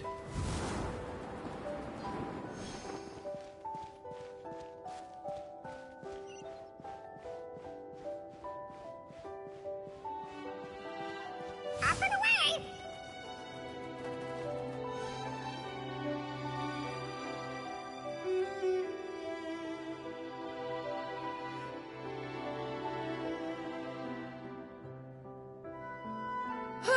Hey, give me your water. Here. I said your water, the one you just drank out of? Sure.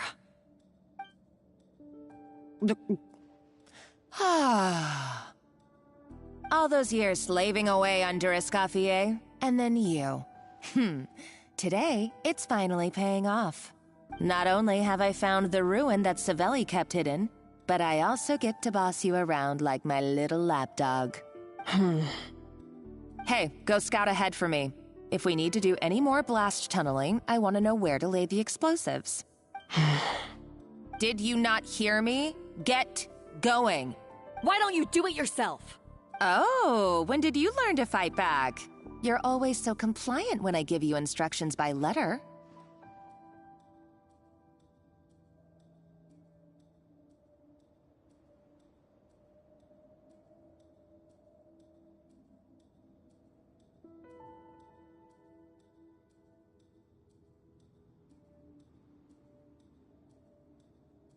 That's because you threatened to expose me for the Lumiline incident.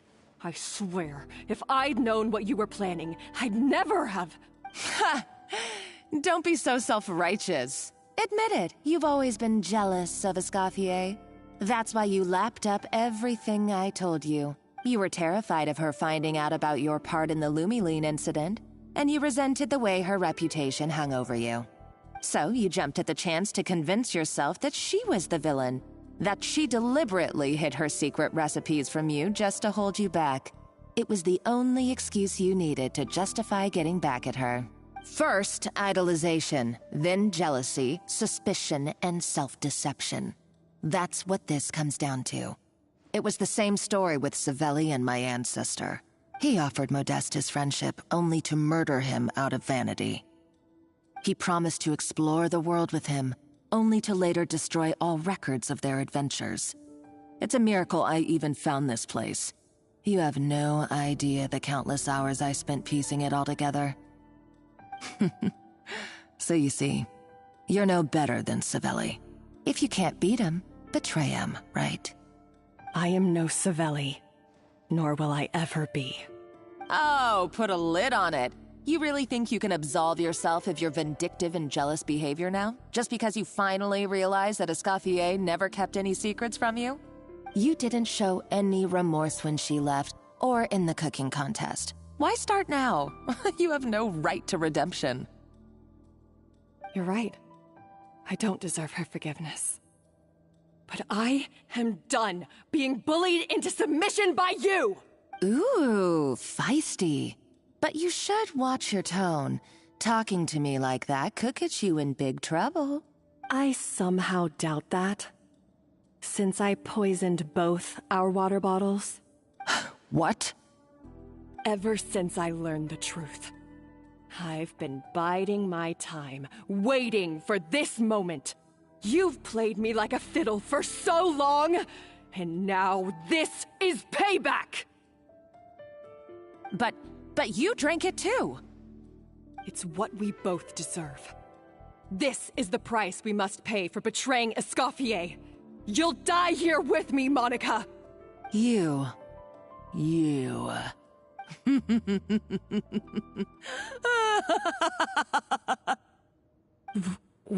What's so funny? Oh, you're too much. I thought I'd play along for a bit just to amuse myself. You gave a very rousing performance. I saw your dumb plan a mile off. There's no poison in these bottles, just clean, fresh water. No. Revenge is a dish best served cold, you know? Did you really think your half-baked plot would fool me? You're a lousy chef, and you make a lousy villain, too. A complete waste of space. No wonder you never amounted to anything. Everything I ever did was a failure. And now, I failed again, for the last time. Hey, why don't you try your hand at being a comedian in your next life? You got a good laugh out of me. But now the show's over. You should have just done like I asked, Savannah. All I wanted you to do was scout the ruins for me. But you had your chance, and now it's time to say goodbye. Stop right there! Let her go, Monica! We've got you surrounded! Escoffier? Ugh, looks like I'll have to keep you around for a little longer.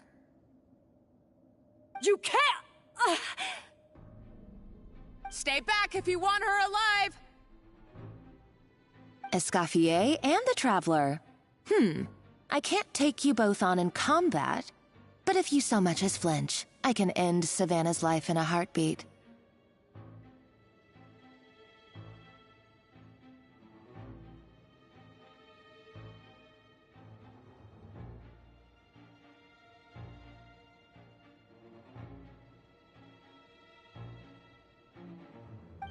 Monica, what are you hoping to achieve by this?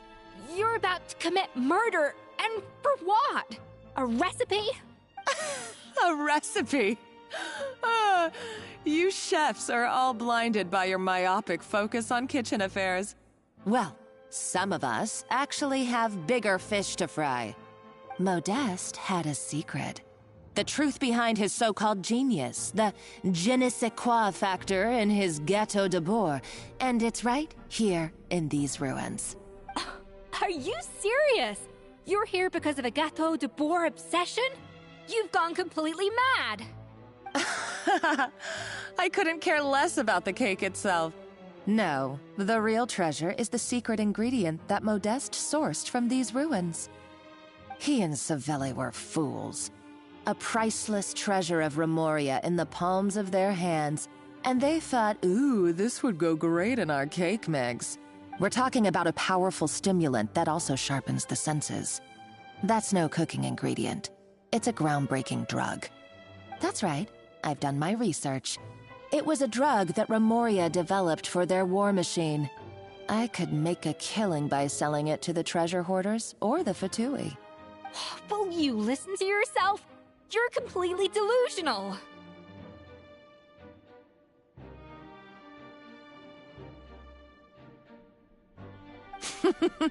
My eyes are wide open. Just wait till I get my hands on this treasure. You'll see what a fool you've been.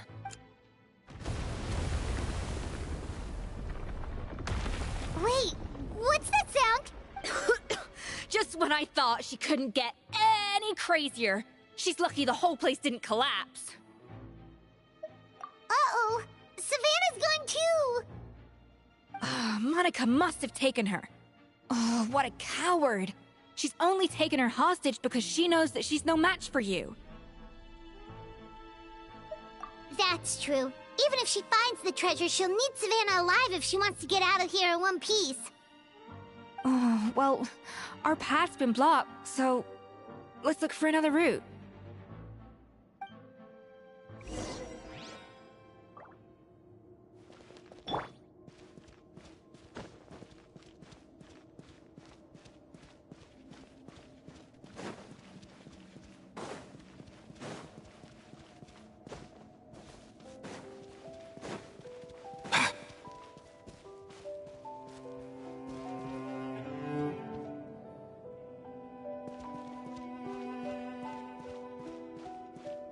The water looks pretty deep here. Maybe it leads somewhere.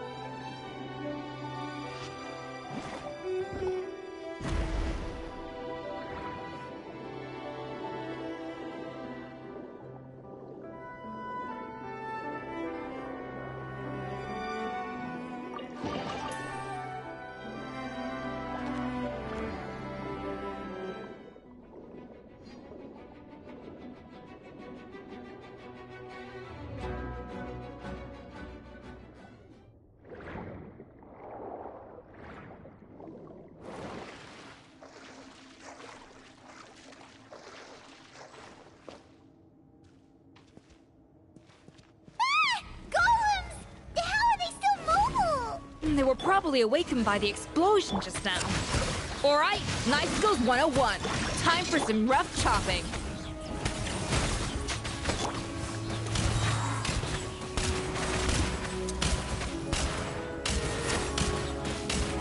Come here, you little rascal! Insubordination! Huh? Rain outlines your fate. Midnight Not too far now. Time to say hello. Let's go.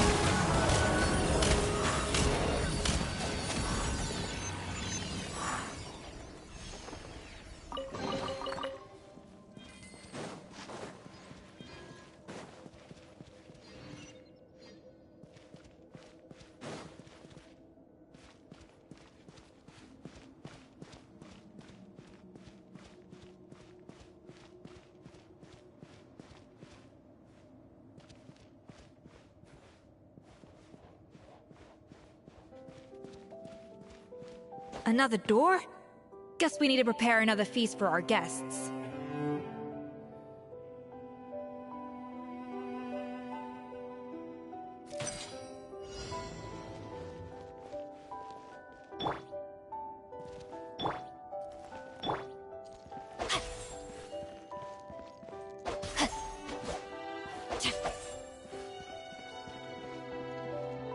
No, my sword! Up to the freezer!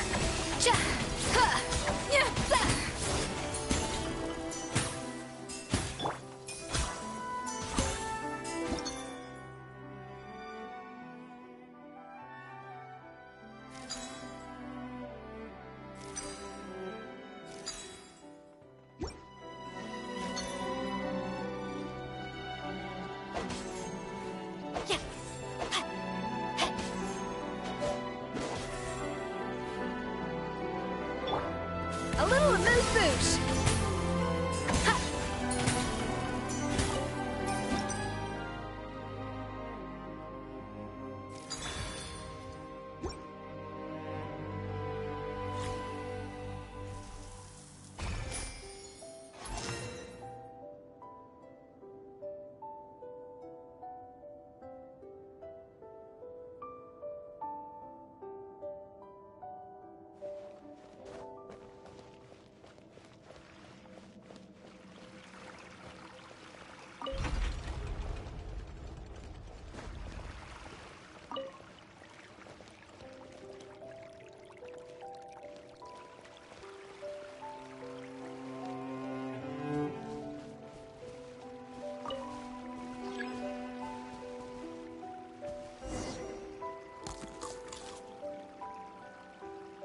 It seems to really like the texture of Rome maritime flowers.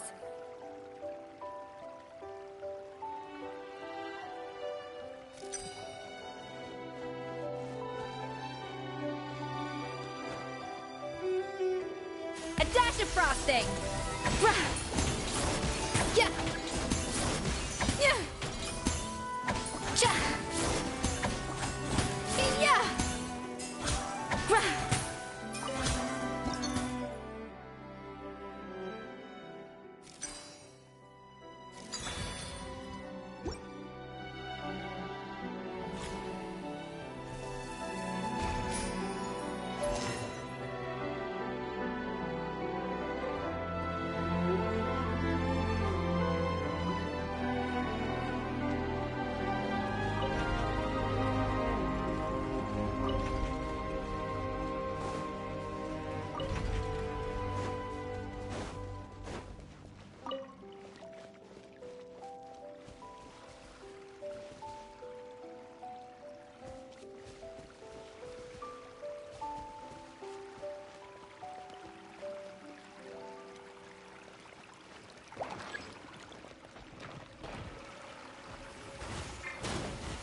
Rain outlines your fate.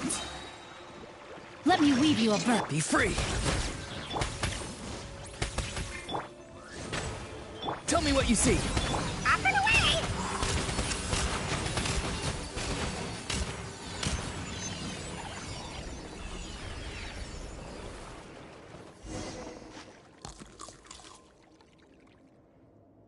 I never knew you could process Lumitwol like that. Alright, I've got to jot this down. Lumitwols and maritime flowers. This could open the door to a whole new world. Yep, that's literally the plan. Wait, hold on. Which door are you talking about? Mind the wind.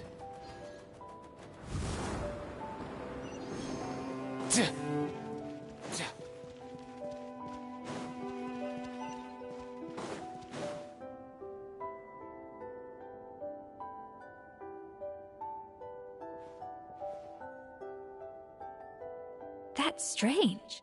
These don't look Romorian to me. More like last century Fontaine. Adventurers from last century Fontaine, huh?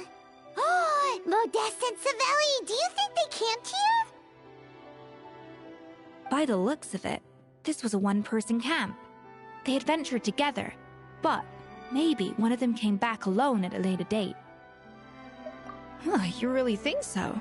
Trust our adventurers' instincts. We're pros at this stuff, just like you're a pro in the kitchen. Okay, well, the Traveler has more adventuring experience overall, but Paimon's definitely a pro rummager from all those treasure chests. Darn it! Paimon was just about to show off her rummaging skills! Huh, no kidding.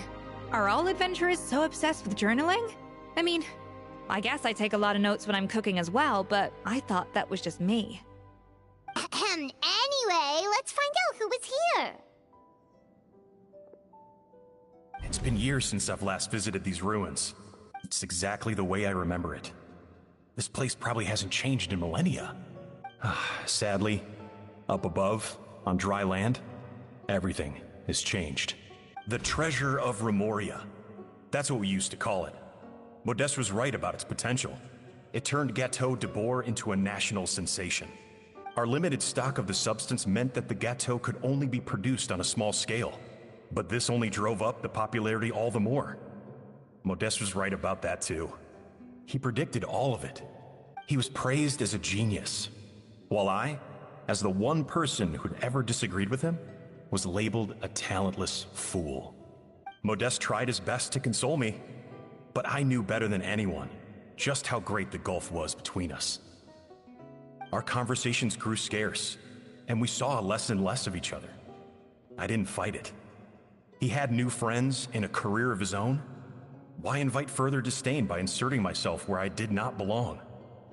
I told myself that maybe one day, when I finally created a masterpiece of my own, I'd be able to face him without shame.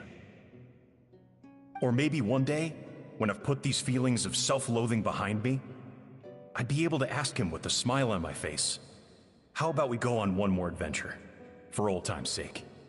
Unfortunately, that day will never come. So it was Savelli. From the sounds of it, he came back after Modeste had... Thought it was just a legend. But if it's true, then this must be the place where they found their secret ingredient, the birthplace of Gateau de Bourg. In that case, what does that say about the death of Modeste? If it's all true, maybe Savelli really did have something to do with it. The taste of Gateau de Bourg has changed. Modeste was convinced of this, even though everyone swore they couldn't tell. Being the perfectionist that he was, he refused to accept even the slightest flaw in his work. He stopped all sales of the product, locked himself away in the kitchen, and worked day and night, vowing to find out where he had gone wrong. But as he baked and taste tested over and over again, he found he only strayed further and further from the original taste. It was only when he was sipping on coffee one day and realized he could not taste the bitterness that the truth finally dawned on him. What had changed was not the gâteau, but his sense of taste. The treasure of Remoria stimulates the senses, taste included, and invigorates the spirit. In the short term, it offers people the ultimate gourmet experience, but in the long term, it dulls their senses entirely. In hindsight, it made perfect sense. After all, why would a culture that sought liberation from the constraints of their bodies care for the loss of their senses? But we realized it too late. We were just too late. Over the course of his many culinary experiments, Modeste exhausted the remaining supply of the treasure of Remoria. He consumed it all himself.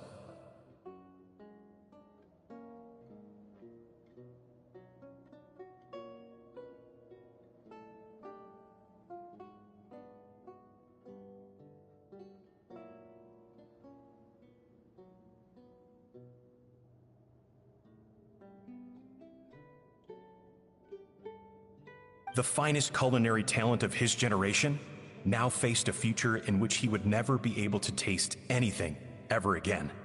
Finally, in despair, he took his own life.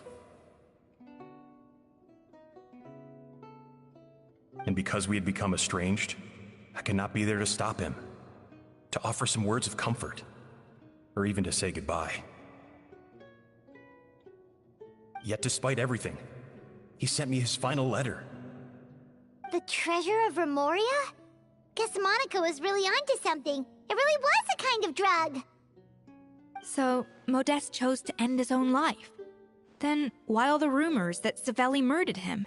Also, neither the Codex nor any other contemporary records make any mention of the treasure of Remoria. It's almost as if someone deliberately erased it from history. Modeste told me everything in his final letter. His was a tale of how even a genius could fail, and how much more devastating it is when it happens. Did he hope I would gain some personal catharsis from knowing the truth? Or maybe he wished for me to warn the public about the dangers of Gateau de Bourg, proving that I had been right all along. But if the public ever learned how Modeste's greatest triumph became his undoing, his fall from grace would be swift and merciless. 1 minute a genius, the next a joke. It would surely spell the end for his restaurant, too. What would be his legacy then? How would future generations view everything we built together? I fear the scorn I have faced these last years would pale in comparison to the scorn shown to him by the history books. I cannot let that come to pass. I will do what I must to protect his name. It will mean tampering with his notes to remove the damning details, leaving mere fragments of our story behind. It may lead his family to suspect me of having a hand in his demise. But if that's the price of destroying all evidence of my crimes, then so be it. I would rather the world believe a tale of genius and jealousy than see his reputation in tatters. The final loose end is the evidence here, at the bottom of the sea. Huh? What's wrong? Didn't we say Savannah should be safe for now? So we thought, but if Monica finds out what happened to the treasure, There's no telling what she might do.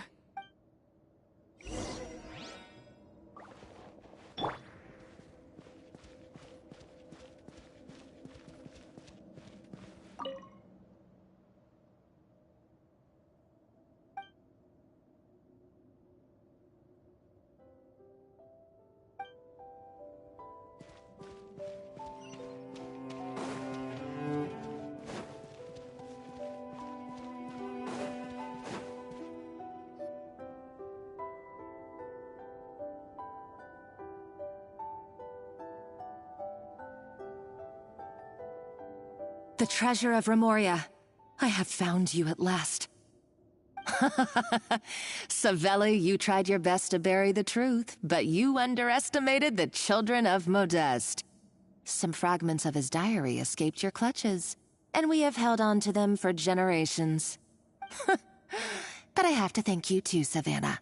Without your help retrieving the codex, and with it the last piece of the puzzle, I may never have found this place. But now, finally, the secret to Remoria's military might is within my grasp. The treasure of Remoria is mine! Oh. It's empty. It's empty? Monica? Oh, we were seconds too late. Escoffier? What's the deal with that jar? Savelli's final act! He wanted to conceal the secret of the treasure forevermore and make sure it would never harm anyone again. So he came here after his friend's death and destroyed every last shred that remained. This can't be happening. All the years I spent piecing together the truth. All my painstaking planning. All that for an empty jar? Monica, don't do anything stupid. This ruin is more dangerous than you realize. Oh, shut your pie hole! Praise be to Lord Remus. You barbarian shall be slain.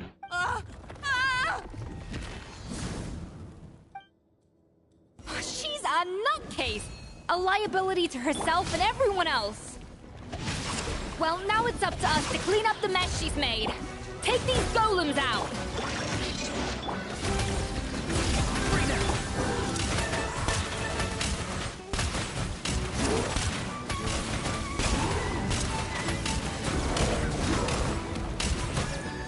Mind your step! Up to the freezer!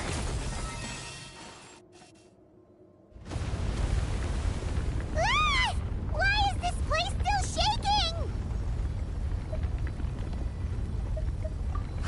Either way, it's all her fault. Enough chit-chat. Let's get out of here, Traveler Escoffier, come on! Okay, I'm coming. Oh, no you don't. If I can't get what I want, neither will any of you. I've got nothing to show for my life's work so far. But if I can take another so-called genius down with me in my final moment, then it was all worth it. You're a psycho!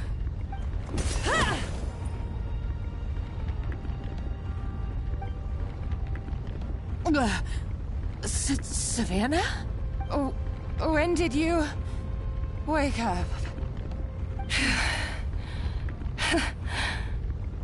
I may be a lousy chef, but it looks like I'm not a complete waste of space. Traveler? Okay, let's go!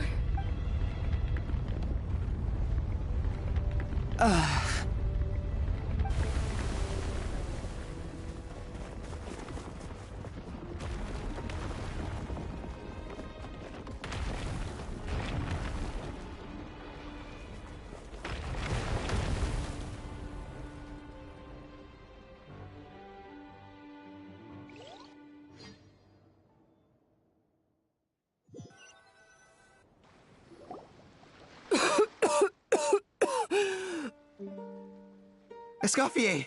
Savannah!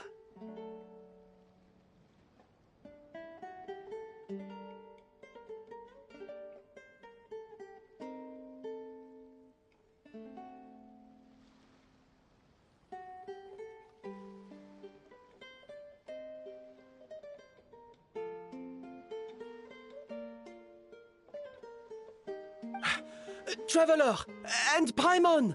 Venejem, what are you all doing here?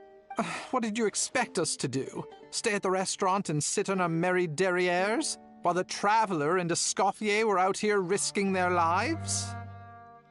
We had to do something, even though that something ended up being, well, waiting for you here instead. I don't deserve any of you. And I certainly don't deserve to be your head chef. It was my fault Escoffier had to leave.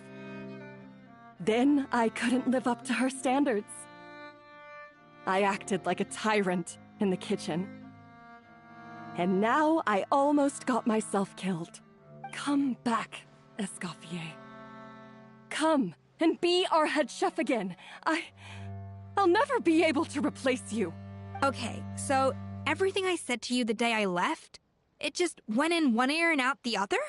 Huh? Sorry, I was kinda in my own head at the time. All I could think about was the Lumiline situation. What was it you said again? Forget it. It doesn't matter.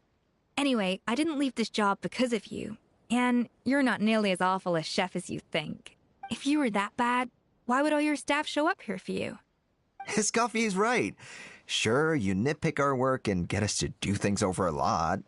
But when it comes down to it, you're the one who's always doing whatever it takes to make sure the customers get served on time, every time. Things were pretty rough after Escoffier left. And Savannah's the only reason we've been able to make it through. Our customers know that Escoffier doesn't work for us anymore. But the fact is, they keep coming back. If that's not an endorsement of your work, I don't know what is. At the end of the day, we're all human, and we all make mistakes. All we can do is recognize where we get it wrong and do our best to improve. That's all that's humanly possible. No, I get what you're saying, but what I did to Firmin and to Escoffier, it's unforgivable. Well, about that, there's someone else here to see you, Chef. It's been a while, Chef Savannah. Firmin? I'm so sorry. I put far too much pressure on you. And the way I stubbornly refused to go and see you after you fell ill. There's no excuse. But I'm too late, aren't I? The damage is done. I heard that you can't even hold a kitchen knife anymore. Actually, I think I'm going to be just fine. Huh? We thought Firmin's problem was purely psychological in nature. But after the threat letter came to light, it got Firmin thinking. And then he remembered the tea that Monica used to give him every night.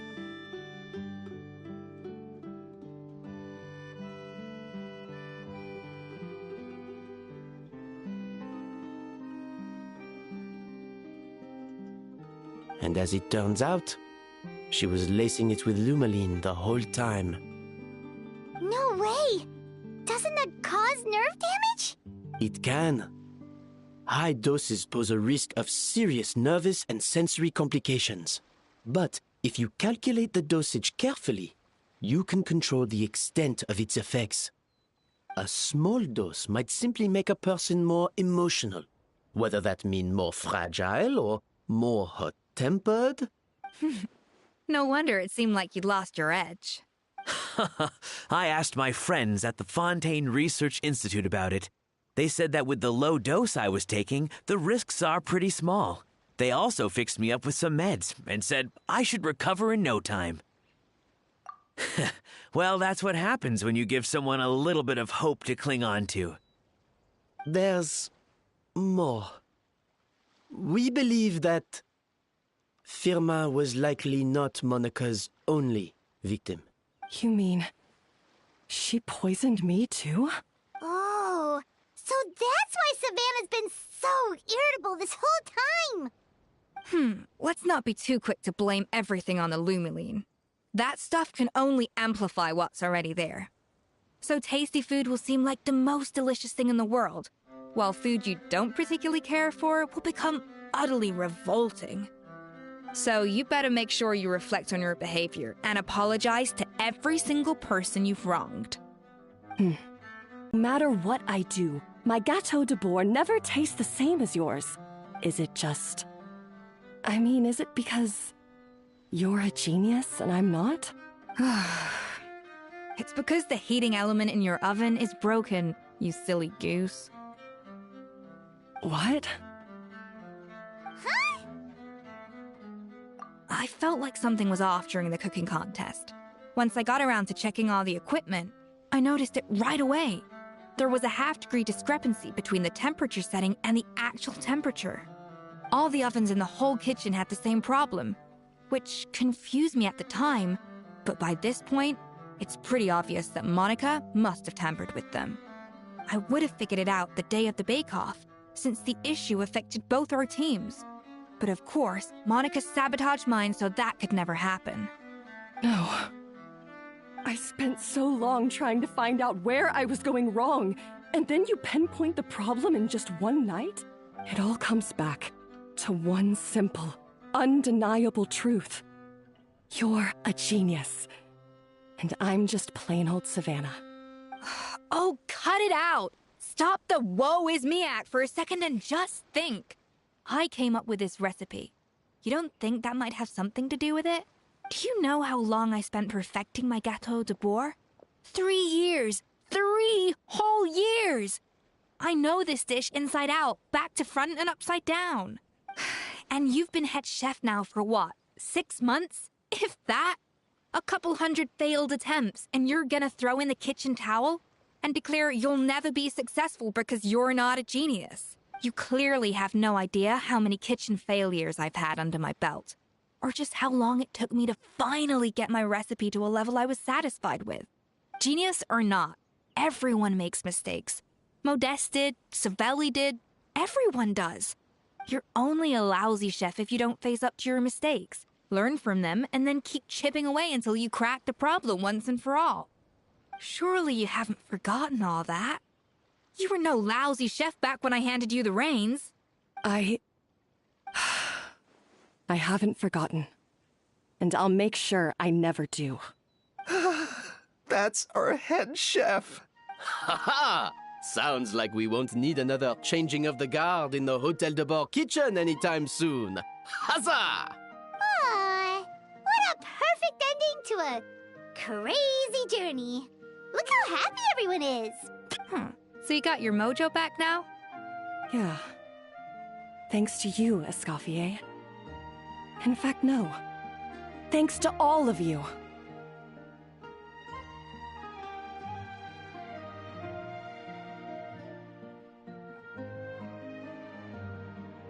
Aw, friends again. So nice to see them finally settle their beef.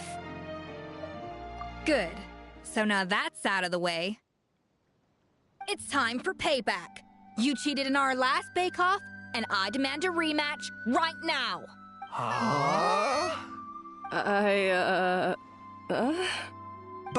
But that was mostly Monica's fault, wasn't it? Right. And also, does it have to be right now? Savannah's only just got her mojo back, and you barely escaped from a death trap. No excuses. This is a cooking contest between 2 top chefs, and nothing will stand in its way. So grab your spatula and get ready, because this rematch is happening today. Right now, this instant. Hey, so, this whole time you were salty about losing? The second cooking contest commences now! This time, no more games, and no holding back!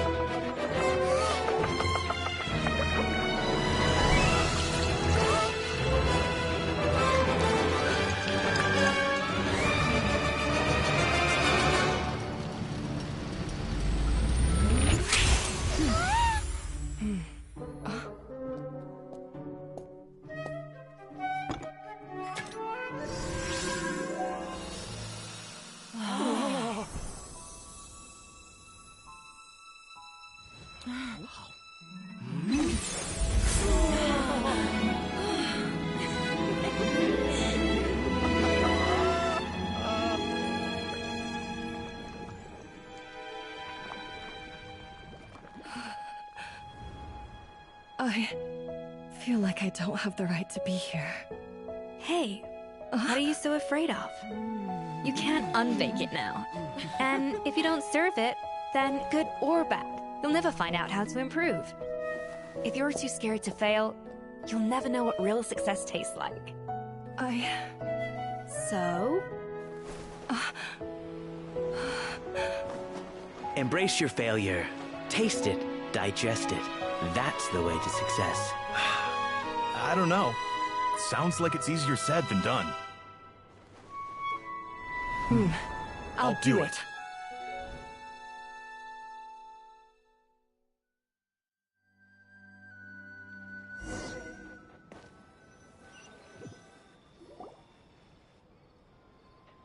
The results are in! A landslide victory for Escoffier!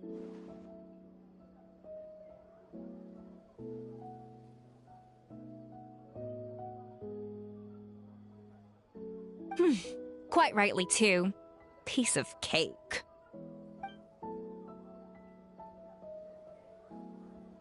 Oh yeah, look at that!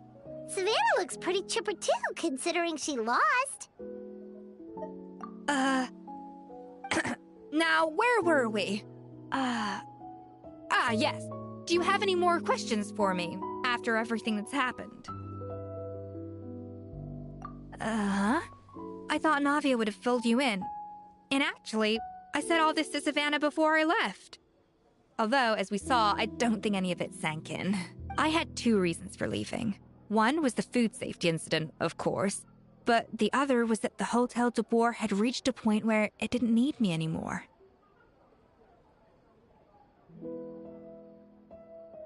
So I decided to step down and look for new opportunities to improve myself.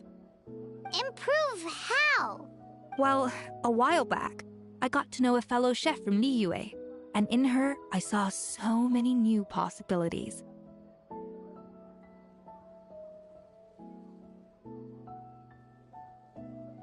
She has that same adventurous spirit that Modeste and Sibeli had in their youth. Slime mucus, blizzard tails. With her, nothing's off the table. There's a whole world of new flavors out there waiting to be explored, hiding away in ingredients we overlook. Case in point, remember those Romaritime flowers down in the ruins? I used them in the cooking contest just now. Did you taste the difference? What? Paimon didn't notice at all! Half of the art of cooking is dissecting the recipes of previous chefs and figuring out the exact constellation of elements that gave their work its signature taste. And the other half, it lies in freeing yourself from the confines of the kitchen. You've got to go out and explore the endless possibilities out there.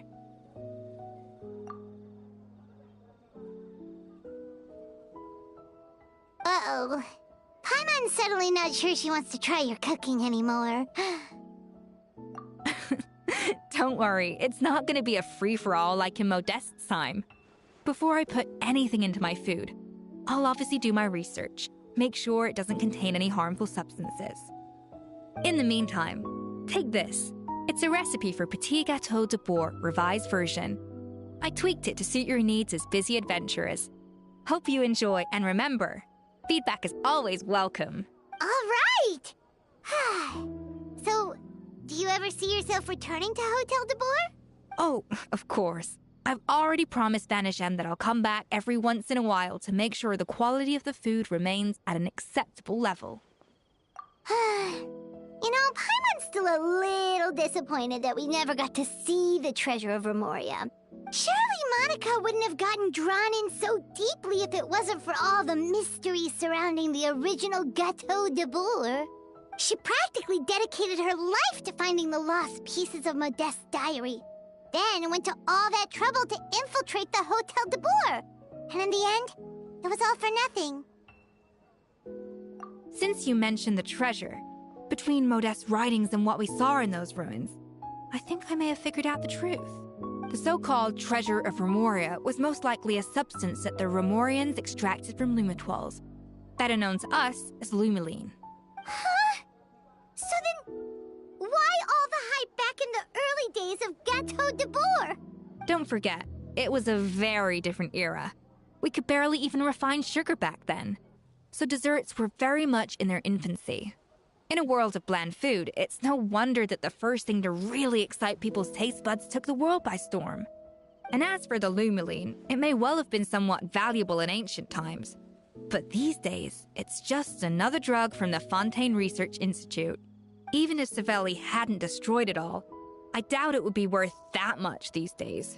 So after all that, there was nothing in those ruins but worthless junk.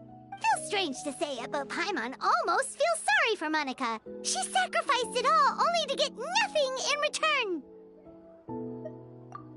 Hey! Huh? Navia?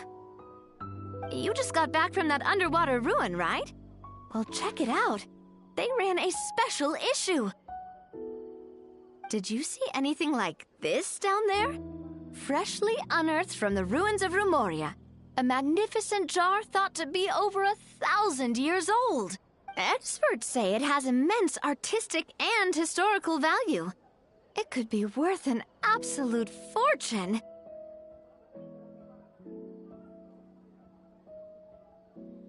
Wait! Isn't that the jar they used to hold the treasure? If only it was still in one piece. Some butterfingers must have dropped it or something. It's such a shame.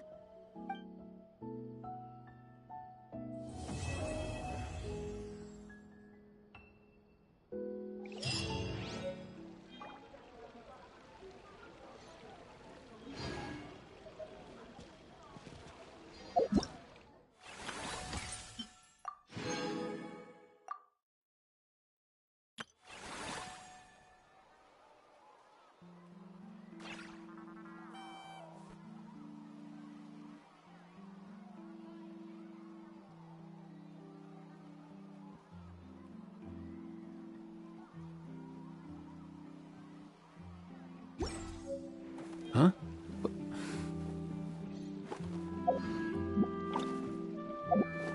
Hey, get out! Cuckoo!